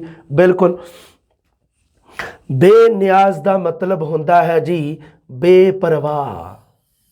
ਬੇਨਿਆਜ਼ ਦਾ ਸ਼ਾਬਦਿਕ ਅਰਥ ਹੈ ਜੀ ਬੇਪਰਵਾਹ। ਇੱਕ ਅੱਧਾ ਪ੍ਰਸ਼ਨ ਐਵੇਂ ਦਾ ਜ਼ਰੂਰ ਪੁੱਛੂਗਾ ਐਗਜ਼ਾਮੀਨਰ, ਜਿਹਦੇ ਵਿੱਚ ਸ਼ਬਦਾਂ ਦੇ ਅਰਥ ਪੁੱਛੂਗਾ ਉਹ ਵੀ ਇਹਦਾ ਅਰਥ ਦੱਸੋ ਜੀ ਕੀ ਬਣਦਾ। ਇੱਕ ਕੋਈ ਨਾ ਕੋਈ ਅਰਬੀ ਫਾਰਸੀ ਭਾਸ਼ਾ ਦਾ ਉਹਨੇ ਇੱਕ ਸ਼ਬਦ ਲਿਆਉਣਾ ਲੱਭ ਕੇ ਐਵੇਂ ਦਾ ਭੈੜਾ ਜਿਹਾ ਬੇਨਿਆਜ਼, ਅਤੇ ਅੱਗੋਂ ਉਹਦੇ ਹੋਰ ਹੀ ਕੋਈ ਮਤਲਬ ਆਪਸ਼ਨ ਹੀ ਐਵੇਂ ਦੇ ਪਾ ਦਿੰਦਾ ਵੀ ਉੱਥੇ ਡਾਵਾਡੋਲ ਹੋ ਜਾਂਦਾ ਵੱਡਾ ਵੱਡਾ ਬੰਦਾ। ਹਾਂਜੀ, ਕਾਹਨ ਸਿੰਘ ਨਾਭਾ ਨੇ ਦੱਸਿਆ ਵੀ ਕਾਫੀ ਦਾ ਅਰਥ ਹੈ ਜੀ ਕਿਫਾਇਤ। ਵੀ ਆਪਾਂ ਕਹਿੰਦੇ ਨੇ ਫਲਾਨੀ ਚੀਜ਼ ਕਾਫੀ ਹੈ ਆਪਣੇ ਕੋਲੇ, ਮਾਤਰਾ ਦੀ ਗੱਲ ਕਰਦੇ ਹਾਂ, ਬਹੁਤ ਪਈ ਹੈ ਜੀ ਕਾਫੀ। ਕਿਫਾਇਤ, ਸਰਫਾ ਕਰਨ ਵਾਲਾ ਅਤੇ ਸੰਜਮੀ, ਅਤੇ ਇਹ ਇੱਕ ਰਾਗਣੀ ਹੈ। ਕਾਫੀ ਕੁਝ ਮਿਸਰਿਆਂ ਦਾ ਸੰਗੀਤਮਈ ਕਾਵ ਅਥਵਾ ਗੀਤ ਹੈ, ਜਿਸ ਵਿੱਚ ਕੇਵਲ ਇੱਕ ਵਿਸ਼ੇ ਜਾਂ ਮਜ਼ਮੂਨ ਨੂੰ ਛੋਹਿਆ ਜਾਂਦਾ ਹੈ। ਅਸਲੀ ਗੱਲ ਇਹ ਹੈ, ਕਾਫੀ ਹੈ ਕੀ ਆ, ਕਾਫੀ ਇਹ ਕੁਝ ਮਿਸਰੇ, ਕੁਝ ਮਤਲਬ ਸਤਰਾਂ ਜਿਹੜੀਆਂ ਉਹਨਾਂ ਦਾ ਇੱਕ ਸੰਗੀਤਮਈ ਕਾਵ ਹੈ ਜੀ। ਕਾਫੀ ਦਾ ਮਤਲਬ ਹੀ ਕਾਫੀ ਹੈ ਜਿਹੜੀ ਉਹ ਸੰਗੀਤ ਤੋਂ ਬਿਨਾਂ ਕਾਫੀ ਕਿਸੇ ਕੰਮ ਦੀ ਨਹੀਂ ਹੈ, ਜਿੰਨਾ ਚਿਰ ਉਸ ਦੇ ਵਿੱਚ ਸੰਗੀਤਮਈ ਸਰੋਦੀ ਕਾਵ ਰੂਪ ਨਾ ਹੋਊਗਾ। ਕਿਉਂਕਿ ਕਾਫੀ ਹੈ ਜਿਹੜੀ ਉਹ ਗਾਏ ਜਾਣ ਵਾਲੀ ਹੈ, ਗਾ ਕੇ ਸੁਣਾਈ ਜਾਂਦੀ ਹੈ, ਜਿਸ ਵਿੱਚ ਕੇਵਲ ਇੱਕ ਵਿਸ਼ਾ ਜਾਂ ਮਜ਼ਮੂਨ ਨਮਾਇਆ ਹੁੰਦਾ ਜੀ। ਹਾਂਜੀ, ਆਦਿ ਗ੍ਰੰਥ ਵਿੱਚ ਆਸਾ, ਤਲੰਗ, ਸੂਹੀ ਅਤੇ ਮਾਰੂ ਰਾਗਾਂ ਵਿੱਚ ਕਾਫੀ ਕਾਵ ਰੂਪ ਦੀ ਵਰਤੋਂ ਕੀਤੀ ਗਈ ਹੈ। ਆ ਰੱਖਿਓ ਧਿਆਨ, ਕਿਉਂਕਿ ਇਹ ਪ੍ਰਸ਼ਨ ਆਇਆ ਸੀ ਬੇਟਾ ਜੀ ਲੈਕਚਰਾਰ ਦੇ ਵਿੱਚ, ਫਸਟ ਗ੍ਰੇਡ ਦੇ ਵਿੱਚ। ਆਸਾ, ਤਲੰਗ, ਸੂਹੀ ਅਤੇ ਮਾਰੂ ਕਾਫੀ ਕਾਵ ਰੂਪ ਦੀ ਵਰਤੋਂ ਗੁਰੂ ਗ੍ਰੰਥ ਸਾਹਿਬ ਜੀ ਦੇ ਕਿਹੜੇ ਕਿਹੜੇ ਰਾਗਾਂ ਵਿੱਚ ਵਰਤੋਂ ਕੀਤੀ ਗਈ ਹੈ। ਹਾਂਜੀ, ਹੁਣ ਗੱਲ ਇਵੇਂ ਆ ਵੀ ਕਾਫੀ ਜਿਹੜਾ ਕਾਵ ਰੂਪ ਹੈ ਉਹਦੀ ਵਰਤੋਂ ਸ਼ਾਹ ਹੁਸੈਨ ਤੋਂ ਪਹਿਲਾਂ ਗੁਰੂ ਨਾਨਕ ਦੇਵ ਜੀ ਕਰ ਚੁੱਕੇ ਸੀ। ਅਗਰ ਆਪਾਂ ਪੰਜਾਬੀ ਦੀ ਗੱਲ ਕਰੀਏ ਤਾਂ ਪੰਜਾਬੀ ਸਾਹਿਤ ਦੇ ਵਿੱਚ ਸਭ ਤੋਂ ਪਹਿਲਾਂ ਕਾਫੀ ਕਾਵ ਰੂਪ ਦੀ ਵਰਤੋਂ ਕਿਸ ਨੇ ਕੀਤੀ? ਗੁਰੂ ਨਾਨਕ ਦੇਵ ਜੀ ਨੇ। ਸਭ ਤੋਂ ਪਹਿਲਾਂ ਗੁਰਮਤ ਸਾਹਿਤ ਦੇ ਵਿੱਚ ਵਰਤੋਂ ਕਿਸ ਨੇ ਕੀਤੀ? ਕੋਈ ਡਾਊਟ ਨਹੀਂ, ਗੁਰੂ ਨਾਨਕ ਦੇਵ ਜੀ। ਪਰ ਸਭ ਤੋਂ ਪਹਿਲਾਂ ਪੰਜਾਬੀ ਸੂਫੀ ਸਾਹਿਤ ਦੇ ਵਿੱਚ ਇਸ ਦੀ ਵਰਤੋਂ ਕਿਸ ਨੇ ਕੀਤੀ? ਤਾਂ ਸ਼ਾਹ ਹੁਸੈਨ ਨੇ ਕੀਤੀ, ਕਿਉਂਕਿ ਗੁਰੂ ਨਾਨਕ ਦੇਵ ਜੀ ਗੁਰਮਤ ਕਾਵਧਾਰਾ ਦੇ ਕਵੀ ਹੈ ਅਤੇ ਸ਼ਾਹ ਹੁਸੈਨ ਸੂਫੀ ਕਾਵਧਾਰਾ ਦਾ ਕਵੀ ਹੈ। ਸ਼ਾਹ ਹੁਸੈਨ ਤੋਂ ਪਹਿਲਾਂ ਗੁਰੂ ਨਾਨਕ ਦੇਵ ਜੀ ਦੁਆਰਾ ਅਧਿਆਤਮਿਕ ਵਿਚਾਰਾਂ ਦਾ ਪ੍ਰਗਟਾਵਾ ਕਾਫੀ ਕਾਵ ਰੂਪ ਰਾਹੀਂ ਪ੍ਰਾਰੰਭ ਹੋ ਗਿਆ ਸੀ ਜੀ। ਸ਼ਾਹ ਹੁਸੈਨ ਨੇ ਪਹਿਲੀ ਵਾਰ ਪੰਜਾਬੀ ਸੂਫੀ ਸਾਹਿਤ ਅਤੇ ਇਸਲਾਮੀ ਰਹੱਸਵਾਦੀ ਸਾਹਿਤ ਵਿੱਚ ਕਾਫੀ ਕਾਵ ਰੂਪ ਦੀ ਵਰਤੋਂ ਕੀਤੀ ਹੈ। ਇਹਦੀ ਸ਼ਬਦਾਵਲੀ ਦਾ ਧਿਆਨ ਰੱਖਿਓ। ਪਹਿਲਾ ਪੰਜਾਬੀ ਸੂਫੀ ਕਵੀ ਹੈ ਜਿਸ ਨੇ ਕਾਵ ਰੂਪ ਦਾ ਸਫਲਤਾ ਅਤੇ ਪ੍ਰਭਾਵਸ਼ਾਲੀ ਰੂਪ ਵਿੱਚ ਇਸ ਬੰਦੇ ਨੇ ਵਰਤੋਂ ਕੀਤੀ ਹੈ। ਉਸ ਤੋਂ ਬਾਅਦ ਤੁਹਾਨੂੰ ਪਤਾ ਹੀ ਹੈ ਵੀ ਕਾਫੀਆਂ ਬੁੱਲੇ ਸ਼ਾਹ ਵੀ ਲਿਖਦਾ। ਬੁੱਲੇ ਸ਼ਾਹ ਜਿਹੜਾ ਪੰਜਾਬੀ ਸੂਫੀ ਕਵਿਤਾ ਦਾ ਸ਼ਿਖਰ ਹੈ, ਕਾਫੀਆਂ ਦਾ ਸ਼ਿਖਰ ਹੈ ਉਹ। ਕਾਫੀ ਕਾਵ ਰੂਪ ਦੀ ਵਰਤੋਂ ਇਸ਼ਕ, ਹਕੀਕੀ, ਬਿਰਹਾ, ਵਿਛੋੜੇ ਦੇ ਪ੍ਰਗਟਾਵੇ ਲਈ ਕੀਤੀ ਹੈ ਬੇਟਾ ਜੀ। ਸ਼ਾਹ ਹੁਸੈਨ ਆਪਣੇ ਪਿਆਰੇ ਅੱਲਾ ਵਾਸਤੇ ਕਿਹੜੇ ਕਿਹੜੇ ਸ਼ਬਦਾਂ ਦੀ ਵਰਤੋਂ ਕਰਦਾ ਹੈ ਕਾਫੀ ਦੇ ਵਿੱਚ ਦੇਖ ਲਓ। ਸੱਜਣ ਪ੍ਰੀਤਮ ਸੱਜਣ ਦੇ ਹੱਥ ਬਾਂਹ ਸਾਡੀ, ਕੀਕਣ ਅੱਖਾਂ ਛੱਡ ਵੇੜਿਆ। ਕੀਕਣ ਸ਼ਬਦ ਤੁਸੀਂ ਹੋ ਸਕਦਾ ਪੜ੍ਹਦੇ ਹੋਵੋ, ਕਿਉਂ ਕਰੇ ਅੱਖਾਂ ਛੱਡ ਵੇੜਿਆ, ਪਰ ਕੀਕਣ ਲਿਖਿਆ ਲਹਿੰਦੀ ਭਾਸ਼ਾ ਦੀ ਵਰਤੋਂ ਕਰਦਾ। ਜਿਹੜਾ ਕੀਕਣ ਸ਼ਬਦ ਹੈ ਇਹ ਲਹਿੰਦੀ ਭਾਸ਼ਾ ਦਾ। ਸ਼ੌ, ਸਾਈਂ, ਦਿਲਬਰ, ਮਹਿਰਮ, ਰਾਂਝਣ ਸ਼ਬਦਾਂ ਦੀ ਵਰਤੋਂ ਕੀਤੀ ਹੈ। ਦਿਲਬਰ ਸ਼ਬਦ ਦੀ ਵਰਤੋਂ ਵੀ ਸ਼ਾਹ ਹੁਸੈਨ ਨੇ ਕੀਤੀ ਹੈ, ਦੇਖ ਲਓ। ਹਾਂਜੀ, ਸਾਈਂ ਸ਼ਬਦ ਦੀ ਵਰਤੋਂ ਵਿਸਤ੍ਰਿਤ ਰੂਪ ਵਿੱਚ ਕੀਤੀ ਹੈ। ਹਾਂ, ਕਹਿ ਹੁਸੈਨ ਫਕੀਰ, ਸਾਈਂ ਦਾ ਆਪਦੇ ਨਾਮ ਦੇ ਨਾਲ ਹੈ ਨਾ ਇੱਕ ਮਤਲਬ ਤਕੀਆ ਕਲਾਮ ਜਿਹਨੂੰ ਕਹਿ ਦਿੰਦੇ ਹਾਂ ਸ਼ਾਹ ਹੁਸੈਨ ਦਾ, ਉਹ ਹੈਗਾ ਜੀ ਹੈ ਨਾ, ਕਹਿ ਹੁਸੈਨ ਫਕੀਰ ਸਾਈਂ ਦਾ। ਡਾਢਾ ਸ਼ਬਦ ਦੀ ਵਰਤੋਂ ਵੀ ਕੀਤੀ ਹੈ ਜੀ। ਡਾਢਾ ਦਾ ਮਤਲਬ ਵੈਸੇ ਹੁੰਦਾ ਵੀ ਤਕਲੀਫ ਦੇਣ ਵਾਲਾ। ਡਾਢੇ ਕੀ ਆਪਣੇ ਆਉਂਦਾ ਇੱਕ ਆਪਣੇ ਅਖਾਣ ਵੀ ਆਉਂਦਾ ਇੱਕ, ਡਾਢੇ ਅੱਖਾਂ ਫੇਰੀਆਂ ਤੇ ਵੈਰੀ ਕੁੱਲ ਜਹਾਨ। ਹਾਂਜੀ, ਸ਼ਾਹ ਹੁਸੈਨ ਦਾ ਖੁਦਾ ਜ਼ਾਹਿਰ ਅਤੇ ਬਾਤਨ ਦੋਨਾਂ ਰੂਪਾਂ ਦੇ ਵਿੱਚ ਹੈ ਜੀ। एक तो प्रतख ज़ाहर, कोई चीज़ ज़ाहर, प्रतख बातन गल्लां दे विच, बातन बातां दे विच, मन अंतःकरण दे विच, दोनों रूपों दे विच ये शब्दावली ध्यान रखियो। मैं लाइन पाई तां है क्योंकि ये ज़ाहिर ते बातन शब्द है ना, ये बड़े आउंदे आ ते दोनों दे नाल तुहानूं अर्थ पता लग गए। ज़ाहिर, प्रतख, बातन, मन, अंतःकरण, ये लाइन पाउण दा मतलब ही मेरा यही है भी तुहानूं इन्हां शब्दां दे अर्थ पता लगण। हाँ जी, मुरशद गुरु वास्ते सज्जन, वकील, पातनी, दिलबर, दोस्त, मलाह, यार, ये शब्दों की वरतों। हालांकि रब वास्ते भी कुछ क शब्द तुहानूं सिमिलर लगते होणगे, कोई दिक्कत नहीं है, बस तुसीं माड़ा याद रखना इस चीज़ नूं। शब्दावली बंदे नूं याद रहे ना, फिर आपां ये की है भी शब्दावली तो पता लग जाता है। क्योंकि पता की करते कई बारी एग्जामिनर की करता, एक लाइन लिखता तो थले दे लिख दिंदा भी हाँ बई दसो ये किहदी रचना, तो उदों आपां नूं ये शब्दावली दसदी है भी ये रचना किहदी है। सारियां रचनावां तो याद नहीं कर नहीं सकते, कंठ थोड़ा कर लेंगे सारियां नूं। इस करके ये शब्दावली है जिहड़ी आपां नूं एक प्रश्न सही करवा दिंदी है। वो प्रश्न तुहानूं पता ही है, आउंदा ही है एग्जाम दे विच। हाँ जी, नफस, नफस का मतलब हुंदा अनैतिकता जां काम भावना। नफस अनैतिकता, कोई माड़े कर्म जिन्हों कह देंगे, काम भावना, इनू ये जिहड़ी हैगी है ये 5 बिरतियां नाल तुलना की है तो उहदे वास्ते 5 साखियां शब्द की वरतों की है।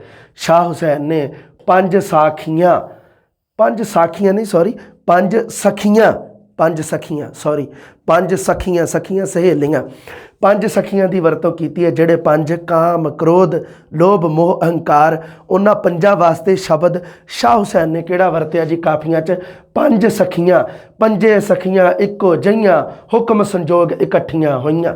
ये है जिहड़ा ये जिहड़ा हैगा ये शाह हुसैन की काफ़ी दे विचों एक उदाहरण लई है तो उहदे विच 5 सखियां शब्द लिखिया होया। देख लो, काफियां विच इश्क हैगा केंद्री अते विशेष नुकते वजों स्थापित किया। काफियां दा जिहड़ा विशा हैगा, काफियां दे विच इश्क दा दस्सिया गया, बस इश्क की महत्ता दसी गई है। शाह हुसैन के अनुसार काफियां दे विच होर गल कोई कीती है कि बिल्कुल जी कीती है। देख लो, मुनकर ते नकीर 2 फरिश्तियां की गल करदा शाह हुसैन, कहता जी वो इंसान के मोढियां ते बैठे आ ते उहदे संसारिक कामां दा लेखा जोखा करते हैं, मुनकर ते नकीर। उस तो बाद क्यामत के दिन की भी इन्हें शाह हुसैन ने गल की है, क्यामत का दिन जिहड़ा हशर वाला दिन। हाँ जी, गुलवंत सिंह जिहड़ा जिन्हें लिखी है एक पुस्तक इस्लाम अते सूफीवाद, गुलवंत सिंह प्रसिद्ध आलोचक है। खास करके जो गल आवे सूफी काव की उदों गुलवंत सिंह का नाम जरूर आता है जी। गुलवंत सिंह ने की किया, देखो कहता जी उस अनुसार तौबा जिहड़ी, तौबा का मतलब हुंदा पश्चाताप, सूफी अभ्यास यात्रा का पहला मुकाम है। तौबा हैगी है जी 3 प्रकार की, काह तो दसन लगा है गल अगे आ जूगी। एक तो हुंदी जी कीते गुनाहां का पश्चाताप करना, ये एक प्रकार की तौबा। दूसरा, बीते समय तुसी किसी नाल अन्याय कर लिया, तुसी नहीं मतलब किसी बंदे ने किसी नाल कोई अन्याय करता, उहदे कोई पैसे नप ले, वो उस गलती नूं सुधार के ते मुआफ़ी करनी, भुल बख्शाउणी आपदी, यह हो गया जी दूसरे प्रकार की तौबा। तीसरे प्रकार की हैगी है जी भविख विच चंगे जां उत्तम काम करने वास्ते हमेशा यतनशील रहना, प्रयास करते रहना। ये जी 3 प्रकार की तौबा, 3 प्रकार दियां हो गई। हुण इत्थे गल नोट ला के तुसीं एक गल रखनी है चेते, ओह किहड़ी है, वो हैगी है जी शाह हुसैन दियां काफियां दे विच जिहड़ी गुलवंत सिंह ने इस्लाम अते सूफीवाद पुस्तक दे विच 3 प्रकार दियां जिहड़ियां तौबा की गल कीती है। उहदे विच दोस्तों पहली ते तीजी 2 जिहड़ियां तौबा हो शाह हुसैन दियां काफियां दे विच तुहानूं मिल जाणियां, पहली ते तीजी। इहदा मतलब ही इन्नी गल जरूर है भी जिहड़ी दूजे प्रकार की तौबा है उहदा शाह हुसैन दे नाल कोई संबंध नहीं है, क्योंकि शाह हुसैन ने कदे मैनूं नहीं लगता भी किसी का दिल दुखाया होगा, किसी के पैसे नप ले होणगे, है ना। हाँ, गल करते हैं जी शाह हुसैन दियां काफियां दे विच फकीर शब्द है जिहड़ा वो लगभग हर तुक के अंत में शाह हुसैन का एक तकिया कलाम है, कह हुसैन फकीर साईं दा। फकीर शब्द की वरतों लगभग की है। फकीरी मार्ग नूं उन्हें कहा है जी औखी घाटी जां बिखड़ा पैंडा, ये शब्दावली रखियो ध्यान दे विच। शाह हुसैन ने फकीर शब्द की वरतों तकिया कलाम के रूप में की है। जिवें अपने बाबा फरीद अपना नाम फरीद लिखता है, फरीद जां फरीदा, शाह हुसैन। उस तो बाद आपां सुल्तान बाहू जो पढ़ांगे तो बाहू जिहड़ी बाहू दियां शेरफियां उहदे अंत दे विच ਹੂ ਸ਼ਬਦ ਦੀ ਹੇਕ ਜਿਹੜੀ ਆਉਂਦੀ ਹੈ ਉਹ ਸੁਲਤਾਨ ਬਾਹੂ ਦੀ ਆਉਂਦੀ ਹੈ ਨਾ। ਇਹ ਥੋੜੀ ਜਿਹੀ ਹੁੰਦੀ ਹੈ ਇੱਕ ਮਤਲਬ ਇਹਨਾਂ ਸ਼ਬਦਾਵਲੀਆਂ ਤੋਂ ਆਪਾਂ ਜਾਣ ਸਕਦੇ ਹਾਂ ਵੀ ਇਹ ਰਚਨਾ ਕਿਹਦੀ ਹੈ। ਫਕੀਰ ਸ਼ਬਦ ਵਰਤਿਆ, ਫਕੀਰ ਦਾ ਉਹਨੇ ਸ਼ਾਬਦਿਕ ਅਰਥ ਕੀਤਾ ਜੀ। ਫਕੀਰੀ ਹੈ ਜਿਹੜੀ ਉਹ ਕਹਿੰਦਾ ਜੀ ਔਖੀ ਘਾਟੀ ਹੈ, ਇੱਕ ਵਿਖੜਾ ਪੈਂਡਾ ਹੈ। ਵਿਖੜਾ ਪੈਂਡਾ ਮਤਲਬ ਕਠਿਨ ਰਸਤਾ ਹੈ। ਡਾਕਟਰ ਮੋਹਨ ਸਿੰਘ ਦੀਵਾਨਾ ਨੇ ਜੀ ਇੱਕ ਪੁਸਤਕ ਲਿਖੀ ਹੈ, ਇਹ history of Punjabi literature. Doctor Mohan Singh Diwana Punjabi ਸਾਹਿਤ ਦਾ ਸਭ ਤੋਂ ਪਹਿਲਾਂ ਵਿਧੀਵਤ ਇਤਿਹਾਸ ਜੀ ਨੇ ਲਿਖਣਾ ਸ਼ੁਰੂ ਕੀਤਾ।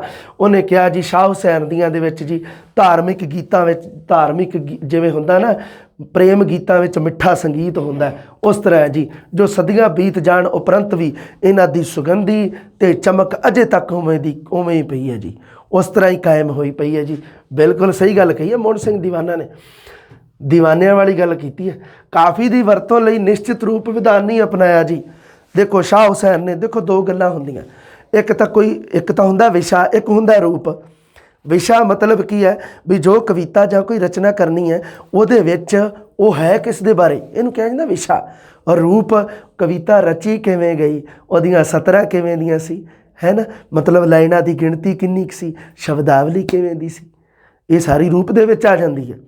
ਹੁਣ ਕੀ ਕੀਤਾ ਸ਼ਾਹ ਹੁਸੈਨ ਨੇ, ਸਿਰਫ ਵਿਚਾਰਾਂ ਨੂੰ ਮਹੱਤਵ ਦਿੱਤਾ ਵੀ ਕਾਫੀ ਹੈ ਜਿਹੜੀ, ਹੁਣ ਉਹਦੇ ਵਿੱਚ ਕੋਈ ਸਤਰਾਂ ਦੀ ਗਿਣਤੀ ਨਿਸ਼ਚਿਤ ਨਹੀਂ ਗੀ, 17 ਲਾਈਨਾਂ ਦੀ ਗਿਣਤੀ ਨਿਸ਼ਚਿਤ ਨਹੀਂ ਗੀ। ਕਾਰਨ ਕੀ ਹੈ, ਕਿਉਂਕਿ ਵਿਚਾਰ ਜਦੋਂ ਸ਼ਾਹ ਹੁਸੈਨ ਦੇ ਮਨ 'ਚ ਵੱਡਾ ਵਿਚਾਰ ਚੱਲੀ ਜਾਂਦਾ ਤਾਂ ਓਬਵੀਅਸਲੀ ਇਹ ਗੱਲ ਪੱਕੀ ਹੈ ਵੀ ਜਿਹੜੀ ਉਹ ਕਾਫੀ ਦੀ ਲੈਂਥ ਹੈ ਜਿਹੜੀ ਉਹ ਵੱਡੀ ਹੋ ਜੂਗੀ, 17 ਲਾਈਨਾਂ ਵੱਧ ਜਾਣੀਆਂ। ਅਤੇ ਜੇ ਵਿਚਾਰ ਥੋੜ੍ਹੀਆਂ ਗੱਲਾਂ ਦੇ ਵਿੱਚ ਸਲਟ ਗਿਆ, ਸਮਾਪਤ ਹੋ ਗਿਆ, ਅਤੇ ਬਸ 17 ਹੋਣਗੀਆਂ, ਥੋੜ੍ਹੀਆਂ ਹੋਣਗੀਆਂ, ਹੈ ਨਾ। ਕਿਤੇ ਕਿਤੇ ਦੇਖੋ ਜੀ ਵਿਸਤ੍ਰਿਤ ਵਰਣਨ ਵੀ ਕੀਤਾ ਕਿਸੇ ਛੋਟੇ ਆਕਾਰ ਦੀਆਂ। ਮਜ਼ਮੂਨ ਦਾ ਸ਼ਾਬਦਿਕ ਅਰਥ ਵਿਸ਼ਾ ਹੁੰਦਾ, ਮਜ਼ਮੂਨ ਦਾ ਰੱਖਿਓ ਧਿਆਨ, ਮਜ਼ਮੂਨ ਅਨੁਸਾਰ ਆਕਾਰ ਨੂੰ ਛੋਟਾ ਜਾਂ ਵੱਡਾ ਕੀਤਾ ਗਿਆ ਹੈ। ਬਸ ਕਾਫੀ ਦੇ ਵਿਚਲੀ ਜਿਹੜੀ ਸੰਗੀਤਾਤਮਕਤਾ ਅਤੇ ਲੈਅਬੱਧਤਾ, ਜਿਹੜੀਆਂ ਦੋ ਚੀਜ਼ਾਂ ਕਾਫੀ ਵਾਸਤੇ ਬਹੁਤ ਮਹੱਤਵਪੂਰਨ ਹੈ। ਇਹ ਕਾਫੀ ਦੇ ਤੱਤ ਹੈ, ਇਹਦੇ ਵਿੱਚ ਸੰਗੀਤ ਹੋਣਾ ਚਾਹੀਦਾ, ਲੈਅਬੱਧ ਹੋਣੀ ਚਾਹੀਦੀ ਹੈ, ਕਿਉਂਕਿ ਕਾਫੀ ਸਰੋਦੀ ਕਵਿਤਾ ਹੈ, ਇੱਕ ਗਾਏ ਜਾਣ ਵਾਲੀ ਹੈ। ਸਰੋਦੀ ਦਾ ਮਤਲਬ ਹੁੰਦਾ ਗਾਏ ਜਾਣ ਵਾਲੀ, ਜਿਸ ਨੂੰ ਆਪਾਂ ਗਾ ਕੇ ਸੁਣਾ ਸਕੀਏ। ਛੋਟੀ ਤੋਂ ਛੋਟੀ ਕਾਫੀ ਤਾਂ 5 ਸਤਰਾਂ ਦੀ ਲਿਖੀ ਹੋਈ ਹੈ, ਵੱਡੀ ਤੋਂ ਵੱਡੀ ਜੀ 35 ਸਤਰਾਂ ਤੱਕ ਦੀ ਹੈ। ਕਾਫੀ ਗੀਤ ਰੂਪ ਹੋਣ ਕਰਕੇ ਅਜਿਹੀ ਸੀਮਾ ਤੋਂ ਮੁਕਤ ਹੁੰਦੀ ਹੈ। ਪ੍ਰਤੀਕਾਂ ਦੀ ਵਰਤੋਂ ਪੇਂਡੂ ਜੀਵਨ ਅਤੇ ਸੱਭਿਆਚਾਰ ਦੇ ਵਿੱਚੋਂ ਭਰ ਕੇ ਪ੍ਰਤੀਕ ਸ਼ਾਹ ਹੁਸੈਨ ਨੇ ਲਏ ਆ। ਰੱਬੀ ਮਾਰਗ ਨੂੰ ਔਖੀ ਘਾਟੀ ਜਾਂ ਵਿਖੜਾ ਪੈਂਡਾ, ਫਕੀਰੀ ਵਾਲੇ ਮਾਰਗ ਦੀ ਆਪਾਂ ਗੱਲ ਕਰ ਚੁੱਕੇ ਹਾਂ। ਜੀਵਾਤਮਾ ਨੂੰ ਮੁਸਾਫਰ, ਪਾਂਧੀ, ਸੰਸਾਰ ਨੂੰ ਸਰਾਂ ਕਿਹਾ ਜੀ ਇਹਨੇ। ਆਹ ਜਿਹੜੇ ਇਹ ਤੁਹਾਡੇ ਸਾਹਮਣੇ ਜਿਹੜੇ ਪ੍ਰਤੀਕਾਂ ਦੀ ਵਰਤੋਂ ਕੀਤੀ ਹੈ ਨਾ, ਇਹਨਾਂ ਨੂੰ ਯਾਦ ਰੱਖਿਓ, ਕਿਉਂਕਿ ਉੱਥੇ ਪ੍ਰਤੀਕਾਂ ਦੀ ਗੱਲ ਬੜੀ ਕਰਦੇ ਆ ਐਗਜ਼ਾਮ ਦੇ ਵਿੱਚ। ਇਸ ਤਰ੍ਹਾਂ ਦੀਆਂ ਗੱਲਾਂ, ਵਿਸ਼ੇ ਵਿਕਾਰ ਜਿਹੜੇ ਹੁੰਦੇ ਆ, ਕਾਮ, ਕ੍ਰੋਧ, ਲੋਭ, ਮੋਹ, ਅਹੰਕਾਰ ਵਗੈਰਾ, ਜਿਹੜੇ ਇਹਨਾਂ ਦੇ ਵਾਸਤੇ ਚਿੱਕੜ, ਮੁਰਸ਼ਦ ਵਾਸਤੇ ਮਲਾਹ, ਪਾਰਲਾ ਕੰਡਾ ਵਾਸਤੇ ਪੱਤਣ, ਪਾਰਲਾ ਕੰਡਾ ਪੱਤਣ ਕਿਹਾ ਜਾਂਦਾ ਉਹਨੂੰ। ਪਤੀ ਪਤਨੀ ਦੇ ਪ੍ਰਤੀਕ ਤੋਂ ਇਲਾਵਾ ਪੰਜਾਬੀ ਸੂਫੀ ਕਵਿਤਾ ਵਿੱਚ ਜਿਹੜੇ ਨਾਇਕ ਨਾਇਕਾਵਾਂ ਦੇ ਬਾਰੇ ਵੀ ਉਹਨਾਂ ਨੂੰ ਵੀ ਆਧਾਰ ਬਣਾਇਆ ਇਸ ਨੇ। ਹੀਰ ਨੂੰ ਆਤਮਾ, ਰਾਂਝੇ ਨੂੰ ਪਰਮਾਤਮਾ, ਇਹ ਪ੍ਰਤੀਕਾਂ ਦੀ ਵਰਤੋਂ ਕੀਤੀ ਹੈ। ਖੇੜੇ ਨੂੰ ਸੰਸਾਰ, ਹੀਰ ਨੂੰ ਖੇੜੇ ਵਿਆਹ ਕੇ ਲੈ ਗਏ ਸੀ। ਹਾਂਜੀ, ਤਖਤ ਹਜ਼ਾਰੇ ਨੂੰ ਪਿਆਰੇ ਦਾ ਨਿਵਾਸ ਸਥਾਨ, ਰਾਂਝੇ ਦਾ ਪਿੰਡ ਸੀ ਜੀ ਤਖਤ ਹਜ਼ਾਰਾ। ਪ੍ਰੋਫੈਸਰ ਮੋਹਨ ਸਿੰਘ ਕਹਿੰਦਾ, ਇੱਕ ਹੈਗਾ ਹੈ ਜੀ ਡਾਕਟਰ ਮੋਹਨ ਸਿੰਘ ਦੀਵਾਨਾ, ਇਹ ਹੈ ਜੀ ਪ੍ਰੋਫੈਸਰ ਮੋਹਨ ਸਿੰਘ, ਉਹ ਜਿਹੜਾ ਕੱਚ ਸੱਚ, ਆਵਾਜ਼ਾਂ, ਵੱਡਾ ਵੇਲਾ, ਜੰਦਰੇ, ਜਮੀਰ, ਬੂਹੇ, ਆ ਗਿਆ ਚੇਤਾ। ਪ੍ਰੋਫੈਸਰ ਮੋਹਨ ਸਿੰਘ ਜਿਹੜਾ ਪ੍ਰਸਿੱਧ ਕਵੀ ਹੈ, ਜੋ ਉੱਚਾ ਸਥਾਨ ਹੀਰ ਤੇ ਰਾਂਝੇ ਦੇ ਪ੍ਰਤੀਕ ਨੂੰ ਕਹਿੰਦਾ ਮਿਲਿਆ, ਹੋਰ ਕਿਸੇ ਨੂੰ ਨਹੀਂ ਮਿਲਿਆ। ਵਾਕਈ ਸਹੀ ਗੱਲ, ਇੱਕ ਵੈਸੇ ਹੀ ਗੱਲ ਵਿੱਚ ਮੈਂ ਐਡ ਕਰਤੀ, ਕਿਉਂਕਿ ਹੀਰ ਰਾਂਝੇ ਦਾ ਪ੍ਰਤੀਕ ਹੈ ਜਿਹੜਾ ਉਹ ਕਿੱਸਾ ਕਵੀਆਂ ਨੇ ਤਾਂ ਵਰਤਣਾ ਹੀ ਸੀਗਾ, ਤਾਂ ਉਸ ਨੂੰ ਜਿਵੇਂ ਆਪਾਂ ਅੱਗੇ ਜਾ ਕੇ ਪਤਾ ਲੱਗੂ ਆਪਾਂ ਨੂੰ ਵੀ ਸੂਫੀ ਕਵੀਆਂ ਨੇ ਕਿਹੜੀਆਂ ਨੇ ਨੂੰ ਵਰਤਿਆ। ਅਧਿਆਤਮਿਕ ਸਾਧਨਾ ਵਾਸਤੇ ਹੀਰ ਰਾਂਝੇ ਦਾ ਇੱਕ ਪ੍ਰਤੀਕ ਜਿਹੜਾ ਵਰਤਿਆ ਗਿਆ ਹੈ, ਅਤੇ ਸਭ ਤੋਂ ਜ਼ਿਆਦਾ ਹੀ ਵਰਤਿਆ ਗਿਆ। ਸਰੀਰ ਵਾਸਤੇ ਚਰਖੇ ਸ਼ਬਦ ਦੀ ਵਰਤੋਂ ਸ਼ਾਹ ਹੁਸੈਨ ਨੇ ਕੀਤੀ ਹੈ ਜੀ। ਚਰਖਾ ਸ਼ਬਦ ਦੀ। ਰੇਜ਼ਾ ਇੱਕ ਪੇਂਡੂ ਜੀਵਨ ਵਿੱਚ ਸ਼ਗਨ ਦਾ ਪ੍ਰਤੀਕ ਹੈ, ਘਰ ਵਿੱਚ ਆਏ ਪ੍ਰਾਹੁਣੇ ਨੂੰ ਰੇਜ਼ਾ ਦਿੱਤਾ ਜਾਂਦਾ, ਉਹਦੀ ਵੀ ਵਰਤੋਂ ਇਸ ਨੇ ਕੀਤੀ ਹੈ। ਪਿਆਦਾ ਸ਼ਬਦ ਮੌਤ ਦੇ ਫਰਿਸ਼ਤੇ ਦੇ ਸੂਚਕ ਲਈ ਵਰਤਿਆ ਗਿਆ ਹੈ। ਜਿਹੜਾ ਅਜਰਾਈਲ ਫਰਿਸ਼ਤਾ ਇਸਲਾਮ ਧਰਮ ਦੇ ਵਿੱਚ ਜਿਹੜਾ ਕਹਿੰਦੇ ਜੀ ਬੰਦੇ ਦੇ ਸਾਹ ਕੱਢ ਲੈਂਦਾ, ਜਿਹਨੂੰ ਬਾਬੇ ਫਰੀਦ ਨੇ ਮਲਕ ਉਲ ਮੌਤ, ਮੌਤ ਦਾ ਫਰਿਸ਼ਤਾ, ਮੌਤ ਕੱਢਣ ਵਾਲਾ ਮਤਲਬ ਜਾਨ ਕੱਢਣ ਵਾਲਾ ਫਰਿਸ਼ਤਾ ਜਿਹੜਾ ਉਹਦਾ ਨਾਮ, ਉਸ ਨੂੰ ਸ਼ਾਹ ਹੁਸੈਨ ਨੇ ਜੀ ਮੌਤ ਦੇ ਫਰਿਸ਼ਤੇ ਨੂੰ ਪਿਆਦਾ ਕਿਹਾ। ਪਿਆਦਾ ਮਤਲਬ ਕੀ ਆ ਵੀ ਇੱਕ ਆਪਣੇ ਖੇਡਦੇ ਹੁੰਦੇ ਨਾ ਚੈਸ, ਸ਼ਤਰੰਜ ਦੇ ਵਿੱਚ ਪਿਆਦੇ ਹੁੰਦੇ ਆ ਨਾ, बस उस प्यादे की वरतों की है। इस तरह समझ लो भी वो शतरंज का जोड़ा मेन बादशाह वो परमात्मा तो वो जोड़े फरिश्ते जोड़े वो प्यादे आ तो उन्होंने एक प्यादा जोड़ा वो मौत का फरिश्ता। शराब धंधे बारे जिक्र किया जी, जोड़ा सोने चांदी का व्यापार करने वाला शराब। हाँ, रचना उपर बाबा फरीद ते गुरमत काव्य का बिल्कुल जी प्रभाव हैगा, नो डाउट, ध्यान रखियो इस गल नूं। जुलाहे दे किते का विशेष प्रगटा किया, क्योंकि जात का जुलाहा इसनूं कहा जाता भी ये जात का जोड़ा जुलाहा सीगा।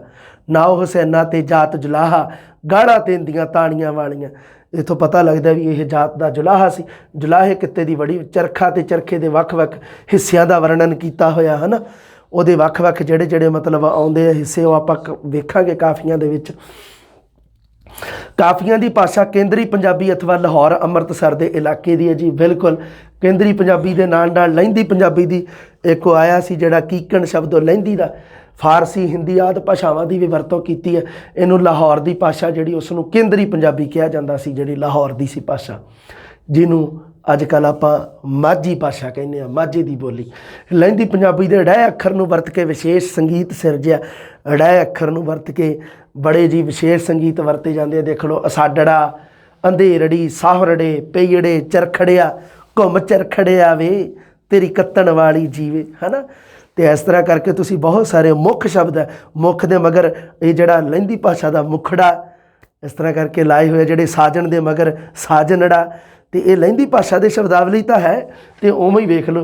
चरखड़ा वैसे चरखा शब्द सीगा, पर शाह हुसैन ने ये मगर अड़ा शब्द ला के, अड़ा जड़ा चिन्ह ला के तो इसनूं चरखड़ा बड़ा प्यारा शब्द बनाता। ये रखियो माड़ा जिहा ध्यान, लहिंदी की शब्दावली है। होर देखो थीसन, पौसन, वन्ये, डेख, क्योंकि दद्दे नूं डड्डा लिखण दा रिवाज ये कित्थे है जी, ये लहिंदी भाषा दे विच है। डेख मतलब देख, मैंडे मतलब मेरे, डाहूं होशिया, मैंडी, वन्या, लंघसा, होसा, करेसा, मंजेसा, ये सारे लहिंदी भाषा की शब्दावली तो है ना। ये रखियो माड़ा जिहा ध्यान जी। प्रमुख तौर पर तरीकत के पड़ाव का कवि गल हो गई सी अपनी।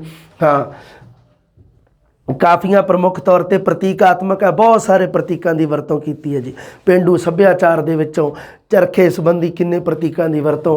हाँ जी, डॉक्टर लाजवंती की गल आप करनी है जी। डॉक्टर लाजवंती रामा कृष्ण इन्हें पुस्तक लिखी है जी, पंजाबी सूफी पोइट्स। उन्हें की लिखा शाह हुसैन बारे। देखो जी आपको पता है भी रामा कृष्ण की जी गल है कोई भी आप भुलनी नहीं, याद रखनी है।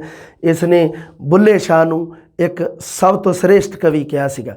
उसने कहा कि सूफियां दे विचों विश्व दे विच सब तो उच्चा स्थान वो है जी ਉਹਦਾ बुल्ले शाह का। शाह हुसैन बारे की गल की है, वो कहती जी शाह हुसैन ने कोई विशेष रचना नहीं की। लो जी चक लो, उसकी रचना में कोविल एक उत्कृष्ट रहस्यवादी रूप दियाँ काफियां वजों प्राप्त होंदी है, बस इस तो उपर कोई विशेष रचना नहीं है। मौला बख्श कुश्ता की आंदा जी। मौला बख्श कुश्ता ने वैसे तो की किया है भी इन्हें जो अपना लिखा किस्सा ਉਹਦੇ ਵਿੱਚ जो भी अपनी रचना की ਉਹਦੇ ਵਿੱਚ अपनी पिछली जमात ਦੇ ਵਿੱਚ मौला बख्श कुश्ता की रचना का नाम आया सी।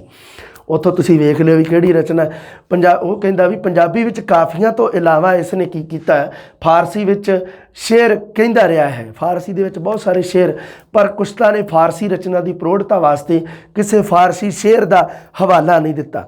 बस उन्हें इन्ना ही कहा जी फारसी दे विच यह रचना करता रहा, पर रचना की मौला बख्श कुश्ता वो रचना नहीं दिखा सकिया।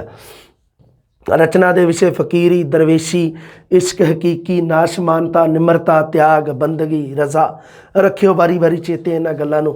जीवन बारे शाह हुसैन दे बारे एक तां तहकीकात चिश्ती पुस्तक है जिहड़ी नूर अहमद चिश्ती की लिखी हुई, तो एक हैगी जे तज़किराए औलियाए हिंद, ये जी मिर्ज़ा मुहम्मद देलवी ने लिखी है पुस्तक।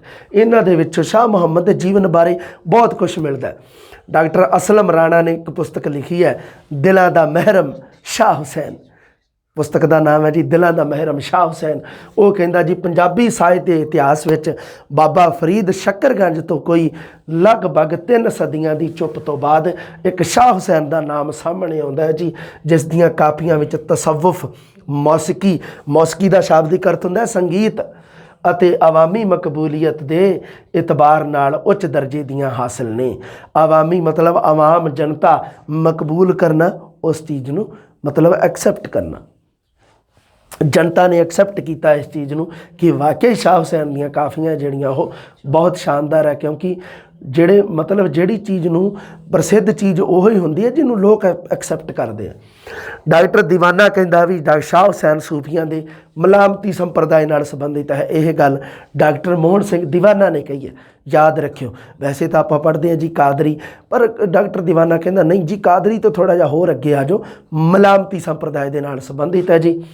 ਮਲਾਮਤੀ ਸੰਪਰਦਾਇ ਦਾ ਆਉਂਦਾ ਹੈ ਨਾ, ਇਹਦੇ ਵਿੱਚ ਕਾਫੀਆਂ ਵਿੱਚ ਵੀ ਮਲਾਮਤੀ ਸੂਫੀਆਂ ਦੀ ਜੀਵਨ ਜਾਂਚ ਨਾਲ ਸੰਬੰਧਿਤ ਆਉਂਦੇ ਆ, ਹੈ ਨਾ, ਵੀ ਉੱਥੇ ਅਮਲਾਂ ਦਾ ਹੋਣ ਨਿਬੇੜਾ, ਕਿਆ ਸੂਫੀ ਕਿਆ ਭੰਗੀ, ਸ਼ਾਇਦ ਐਵੇਂ ਕਰਕੇ, ਕਿਉਂਕਿ ਮਲਾਮਤੀ ਲੋਕ ਆ ਜਿਹੜੇ ਉਹ ਭੰਗ ਪੀਂਦੇ ਨੇ, ਨਸ਼ੇ ਦੇ ਵਿੱਚ ਮਸਤ ਰਹਿੰਦੇ ਨੇ, ਇਸ ਤਰ੍ਹਾਂ ਕਰਕੇ ਆਉਂਦਾ ਉਹਨਾਂ ਦੇ ਬਾਰੇ, ਉਹਦੀਆਂ ਗੱਲਾਂ ਉਹਦੇ ਨਾਲ ਸੰਬੰਧਿਤ ਵੇਰਵੇ ਮਿਲਦੇ ਆ, ਸੰਕੇਤ ਮਿਲਦੇ ਆ। ਉਹਨਾਂ ਸੰਕੇਤਾਂ ਦੇ ਆਧਾਰ 'ਤੇ ਡਾਕਟਰ ਮੋਹਨ ਸਿੰਘ ਦੀਵਾਨਾ ਕਹਿੰਦਾ ਵੀ ਜਿਹੜਾ ਸ਼ਾਹ ਹੁਸੈਨ ਆ ਉਹ ਜ਼ਰੂਰ ਮਲਾਮਤੀ ਸੰਪਰਦਾਇ ਨਾਲ ਸੰਬੰਧਿਤ ਹੈ। ਡਾਕਟਰ ਮੋਹਨ ਸਿੰਘ ਕੀ ਆਂਦਾ ਫਿਰ, ਮੁਕੰਮਲ ਕਲਾਮ ਸ਼ਾਹ ਹੁਸੈਨ ਲਾਹੌਰੀ ਵਿੱਚ 162 ਕਾਫੀਆਂ ਸੰਕਲਿਤ ਕੀਤੀਆਂ ਇਸ ਬੰਦੇ ਨੇ, ਡਾਕਟਰ ਮੋਹਨ ਸਿੰਘ ਦੀਵਾਨਾ। ਡਾਕਟਰ ਮੋਹਨ ਸਿੰਘ, ਅਗਰ ਉੱਪਰ ਗੱਲ ਜਿਹੜੀ ਇੱਕ ਕਲੀਅਰ ਕਰ ਲਈਏ ਆਪਾਂ, ਹਾਂ ਇੱਥੇ ਸ਼ਾਇਦ ਕੁਝ ਲਿਖਿਆ ਗਿਆ ਗਲਤ, ਹਾਂ ਆਪਾਂ ਦੇਖਦੇ ਹਾਂ ਵੀ ਡਾਕਟਰ ਮੋਹਨ ਸਿੰਘ ਦੀਵਾਨਾ ਨੇ ਕਿੰਨੀਆਂ ਕਾਫੀਆਂ ਦੱਸੀਆਂ ਹਨ। ਹਾਂਜੀ, ਡਾਕਟਰ ਮੋਹਨ ਸਿੰਘ ਦੀਵਾਨਾ ਨੇ 165 ਕਾਫੀਆਂ ਸੰਕਲਿਤ ਕੀਤੀਆਂ। ਆਹ ਗੱਲ ਚੇਤੇ ਰੱਖਣੀ ਹੈ ਤੁਸੀਂ, 165 ਕਾਫੀਆਂ ਕੀਤੀਆਂ ਇਸ ਨੇ ਸੰਕਲਿਤ, 162 ਨਹੀਂ, 162 ਤਾਂ ਆਪਣੀ ਬੁੱਕ ਦੇ ਵਿੱਚ ਹੈ ਜੀ। ਹਾਂ, ਇਸ ਨੂੰ ਆਪਾਂ ਇਸ ਨੂੰ ਕੀ ਕਰਨਾ ਹੈ, ਹਾਂਜੀ ਹਾਂ ਬੇਟਾ ਜੀ, ਹਾਂ ਹਾਂਜੀ। ਡਾਕਟਰ ਮੋਹਨ ਸਿੰਘ ਨੇ ਮੁਕੰਮਲ ਕਲਾਮ ਜਿਹੜੀ ਸ਼ਾਹ ਹੁਸੈਨ ਲਾਹੌਰੀ ਜਿਹੜੀ ਪੁਸਤਕ ਲਿਖੀ ਹੈ ਉਹਦੇ ਵਿੱਚ 165 ਕਾਫੀਆਂ ਦਾ ਸੰਕਲਨ ਕੀਤਾ ਇਹਨੇ। ਮਾੜਾ ਜਿਹਾ ਰੱਖਿਓ ਧਿਆਨ ਦੇ ਵਿੱਚ, 165। ਹਾਂਜੀ, ਸ਼ਾਹ ਹੁਸੈਨ ਮਸਤੀ ਦਾ ਕਵੀ ਹੈ ਜੀ, ਬਿਲਕੁਲ। ਮਸਤੀ ਸੂਫੀਆਂ ਦੀ ਹਾਲ ਅਵਸਥਾ ਨੂੰ ਕਿਹਾ ਜਾਂਦਾ ਹੈ, ਮਸਤੀ ਹਾਲ ਦੀ ਅਵਸਥਾ ਨੂੰ ਕਿਹਾ ਜਾਂਦਾ ਹੈ। ਹਾਲ ਕੀ ਹਾਲ ਹੈ ਤੇਰਾ, ਉਸ ਨੂੰ ਕਿਹਾ ਜਾਂਦਾ ਹਾਲ। ਪ੍ਰਗਟ ਕਰਨ ਵਾਲਾ ਸ਼ਬਦ ਹੈ ਜੀ। ਦੇਖੋ, ਮੌਲਾ ਬਖਸ਼ ਕੁਸ਼ਤਾ ਇਹਦੀ ਪੁਸਤਕ ਦਾ ਨਾਮ ਆ ਗਿਆ ਜੀ, ਪੰਜਾਬੀ ਸ਼ਾਇਰਾਂ ਦਾ ਤਜ਼ਕਰਾ, ਪੰਜਾਬੀ ਸ਼ਾਇਰਾਂ ਦੀ ਜੀਵਨੀ। ਹੁਸੈਨ ਨੂੰ ਖਿਆਲ ਆਇਆ ਕਿ ਕੱਚੇ ਗਾਣੇ ਜਿਵੇਂ ਹੁੰਦੇ ਆ ਠੁਮਰੀ, ਦਾਦਰਾ, ਖਿਆਲ ਆਦਿ ਦੇ ਬੋਲਾਂ ਨੂੰ ਹਿੰਦੀ ਦੀ ਥਾਂ ਪੰਜਾਬੀ ਵਿੱਚ ਪੇਸ਼ ਕੀਤਾ ਜਾਵੇ। ਇਹ ਕਹਿੰਦਾ ਵੀ ਸ਼ਾਹ ਹੁਸੈਨ ਨੂੰ ਉਹਨੂੰ ਖਿਆਲ ਆਇਆ ਵੀ ਕਿਉਂ ਨਾ ਇਹਨਾਂ ਨੂੰ ਹਿੰਦੀ ਦੀ ਥਾਂ 'ਤੇ ਪੰਜਾਬੀ ਵਿੱਚ ਪੇਸ਼ ਕੀਤਾ ਜਾਵੇ। ਇਹ ਮਤਲਬ ਆਪ ਦੇ ਵੱਲੋਂ ਮੌਲਾ ਬਖਸ਼ ਕੁਸ਼ਤਾ ਇੱਕ ਗੱਲ ਲਿਖਦਾ। ਡਾਕਟਰ ਸਾਧੂ ਰਾਮ ਸ਼ਾਰਦਾ ਕਹਿੰਦਾ ਵੀ ਉਸ ਉੱਪਰ ਕ੍ਰਿਸ਼ਨ ਭਗਤੀ ਅਤੇ ਰਾਸ ਲੀਲਾ ਦੇ ਪ੍ਰਭਾਵ ਕਾਰਨ ਖੇਡ ਅਤੇ ਖੇਡਣ ਪ੍ਰਤੀਕਾਂ ਦੀ ਵਰਤੋਂ ਬੜੀ ਵਾਰ-ਵਾਰ ਕਰਦਾ, ਕਿਉਂਕਿ ਕ੍ਰਿਸ਼ਨ ਲੀਲਾ ਦੇ ਵਿੱਚ ਖੇਡਣ ਦਾ ਜ਼ਿਕਰ ਆਉਂਦਾ, ਖੇਡ ਦਾ, ਅਤੇ ਇਹਦੇ ਵਿੱਚ ਖੇਡ ਅਤੇ ਖੇਡਣ ਪ੍ਰਤੀਕਾਂ ਦੀ ਵਰਤੋਂ ਕਰਕੇ ਡਾਕਟਰ ਸਾਧੂ ਰਾਮ ਸ਼ਾਰਦਾ ਕਹਿੰਦਾ ਜੀ ਬਿਲਕੁਲ ਇਸ ਦੇ ਉੱਪਰ ਕ੍ਰਿਸ਼ਨ ਭਗਤੀ ਅਤੇ ਰਾਸ ਲੀਲਾ ਦਾ ਮਤਲਬ ਪ੍ਰਭਾਵ ਸੀਗਾ, ਇਸ ਨੇ ਉਸ ਦਾ ਪ੍ਰਭਾਵ ਕਬੂਲਿਆ ਹੈ। ਹੋਰ ਸੂਫੀ ਕਵੀਆਂ ਨਾਲੋਂ ਗੁਰਮਤਿ ਦਾ ਜ਼ਿਆਦਾ ਪ੍ਰਭਾਵ ਕਬੂਲਿਆ ਇਸ ਬੰਦੇ ਨੇ। ਇਹ ਗੱਲ ਆਪਾਂ ਯਾਦ ਰੱਖਣੀ ਹੈ ਵੀ ਹੋਰ ਜਿਹੜੇ ਸੂਫੀ ਕਵੀ ਹੈ ਜਿਹੜੇ ਸ਼ਾਹ ਹੁਸੈਨ ਤੋਂ ਬਾਅਦ ਦੇ ਵਿੱਚ ਹੁੰਦੇ ਆ ਜਾਂ ਸ਼ਾਹ ਹੁਸੈਨ ਆਪ, ਉਹਨਾਂ ਨੇ ਗੁਰਮਤਿ ਦਾ ਇੰਨਾ ਪ੍ਰਭਾਵ ਨਹੀਂ ਕਬੂਲਿਆ, ਉਹਨਾਂ ਦੇ ਉੱਪਰ ਗੁਰਮਤਿ ਕਾਵਿ ਦਾ ਇੰਨਾ ਪ੍ਰਭਾਵ ਨਹੀਂ ਪਿਆ ਜਿੰਨਾ ਸ਼ਾਹ ਹੁਸੈਨ 'ਤੇ ਪਿਆ। ਡਾਕਟਰ ਮੋਹਨ ਸਿੰਘ ਕਹਿੰਦਾ ਕਿ ਉਹ ਨਾ ਗੁਰੂ ਨਾਨਕ ਬਾਣੀ ਤੋਂ ਅਣਜਾਣ ਨਹੀਂ ਸੀ। ਡਾਕਟਰ ਮੋਹਨ ਸਿੰਘ ਦੀਵਾਨਾ, ਮੈਂ ਤੁਹਾਨੂੰ ਗੱਲ ਦੱਸ ਹੀ ਦਿੱਤੀ ਸੀ, ਇਸ਼ਕ ਦਾ ਸੰਕਲਪ ਪੰਜਾਬੀ ਸਾਹਿਤ ਵਿੱਚ ਲਿਆਂਦਾ ਅਤੇ ਇਸ ਨੂੰ ਦ੍ਰਿੜ ਕੀਤਾ। ਪੰਜਾਬੀ ਸਾਹਿਤ ਵਿੱਚ ਇਸ਼ਕ ਦਾ ਸੰਕਲਪ ਹੈ ਜਿਹੜਾ ਉਹ ਇਸ ਨੇ ਲਿਆਂਦਾ ਜੀ, ਅਤੇ ਸੂਫੀ ਕਾਵਿ ਵਿੱਚ ਰਾਂਝਾ ਅਤੇ ਚਰਖਾ ਪ੍ਰਤੀਕਾਂ ਦੀ ਵਰਤੋਂ ਲਿਆਂਦੀ ਹੈ। ਡਾਕਟਰ ਅਤਰ ਸਿੰਘ ਨੇ ਇੱਕ ਪੁਸਤਕ ਲਿਖੀ ਹੈ ਜੀ, ਦ੍ਰਿਸ਼ਟੀਕੋਣ। ਜਦੋਂ ਆਪਾਂ ਜਿਹੜੀ ਆਲੋਚਨਾ ਦੇ ਵਿੱਚ ਜਿਹੜੀ ਆਧੁਨਿਕ ਆਲੋਚਨਾ ਪੜ੍ਹਦੇ ਹਾਂ ਆਪਾਂ, ਉਹਦੇ ਵਿੱਚ ਆਪਾਂ ਡਾਕਟਰ ਅਤਰ ਸਿੰਘ ਦਾ ਜ਼ਿਕਰ ਜ਼ਰੂਰ ਆਉਂਦਾ। ਆਧੁਨਿਕਵਾਦੀ ਆਲੋਚਨਾ ਦੇ ਵਿੱਚ ਦ੍ਰਿਸ਼ਟੀਕੋਣ ਪੁਸਤਕ ਉਹਨੇ ਲਿਖੀ ਹੈ। ਉਹਦੇ ਵਿੱਚ ਕਿਹਾ ਜੀ ਸਾਰੀ ਕਵਿਤਾ ਵਿੱਚ ਸਿਰਫ 5 ਹਵਾਲੇ ਐਸੇ ਮਿਲਦੇ ਆ ਜਿਨ੍ਹਾਂ ਦਾ ਸੰਬੰਧ ਇਸਲਾਮੀ ਮਿਥਿਹਾਸ ਦੇ ਨਾਲ ਹੈ। ਮਤਲਬ ਇਸਲਾਮ ਦੇ ਨਾਲ ਸੰਬੰਧਿਤ, ਇਸਲਾਮੀ ਮਿਥਿਹਾਸ ਦੇ ਨਾਲ ਸੰਬੰਧਿਤ ਕੇਵਲ 5 ਹੀ ਹਵਾਲੇ, 5 ਹੀ ਪ੍ਰਤੀਕ, 5 ਹੀ ਗੱਲਾਂ ਦੀ ਸ਼ਾਹ ਹੁਸੈਨ ਨੇ ਵਰਤੋਂ ਕੀਤੀ ਹੈ। ਬਾਕੀ ਸਾਰੀਆਂ ਕੋਈ ਲੋਕ ਬੋਲੀਆਂ ਦੇ ਵਿੱਚੋਂ, ਕੋਈ ਸੱਭਿਆਚਾਰ ਦੇ ਵਿੱਚੋਂ, ਇਸ ਤਰ੍ਹਾਂ ਕਰਕੇ ਇਕੱਠੀਆਂ ਕੀਤੀਆਂ। ਇਹ ਸ਼ਾਹ ਹੁਸੈਨ ਦੇ ਬਾਰੇ ਆਪਾਂ ਗੱਲ ਕੀਤੀ ਹੈ। ਅਗਲੀ ਜਮਾਤ ਦੇ ਵਿੱਚ ਆਪਾਂ ਪੜ੍ਹਨਾ ਹੈ ਜੀ ਸੁਲਤਾਨ ਬਾਹੂ। ਸ਼ਾਹ ਹੁਸੈਨ ਦੀਆਂ ਗੱਲਾਂ ਰੱਖਿਓ ਧਿਆਨ, ਇਹਨਾਂ ਸਾਰੀਆਂ ਦੀ ਇਕੱਠੀਆਂ ਦੀ PDF ਤੁਹਾਨੂੰ ਮਿਲ ਜਾਵੇਗੀ, ਜਾਂ ਹੋ ਸਕਦਾ ਕਲਾਸ ਦੀ ਅਲੱਗ-ਅਲੱਗ PDF ਵੀ ਮਿਲ ਜੇ। ਸੋ ਜਲਦੀ ਮਿਲਦੇ ਹਾਂ ਜੀ। ਸਤਿ ਸ੍ਰੀ ਅਕਾਲ।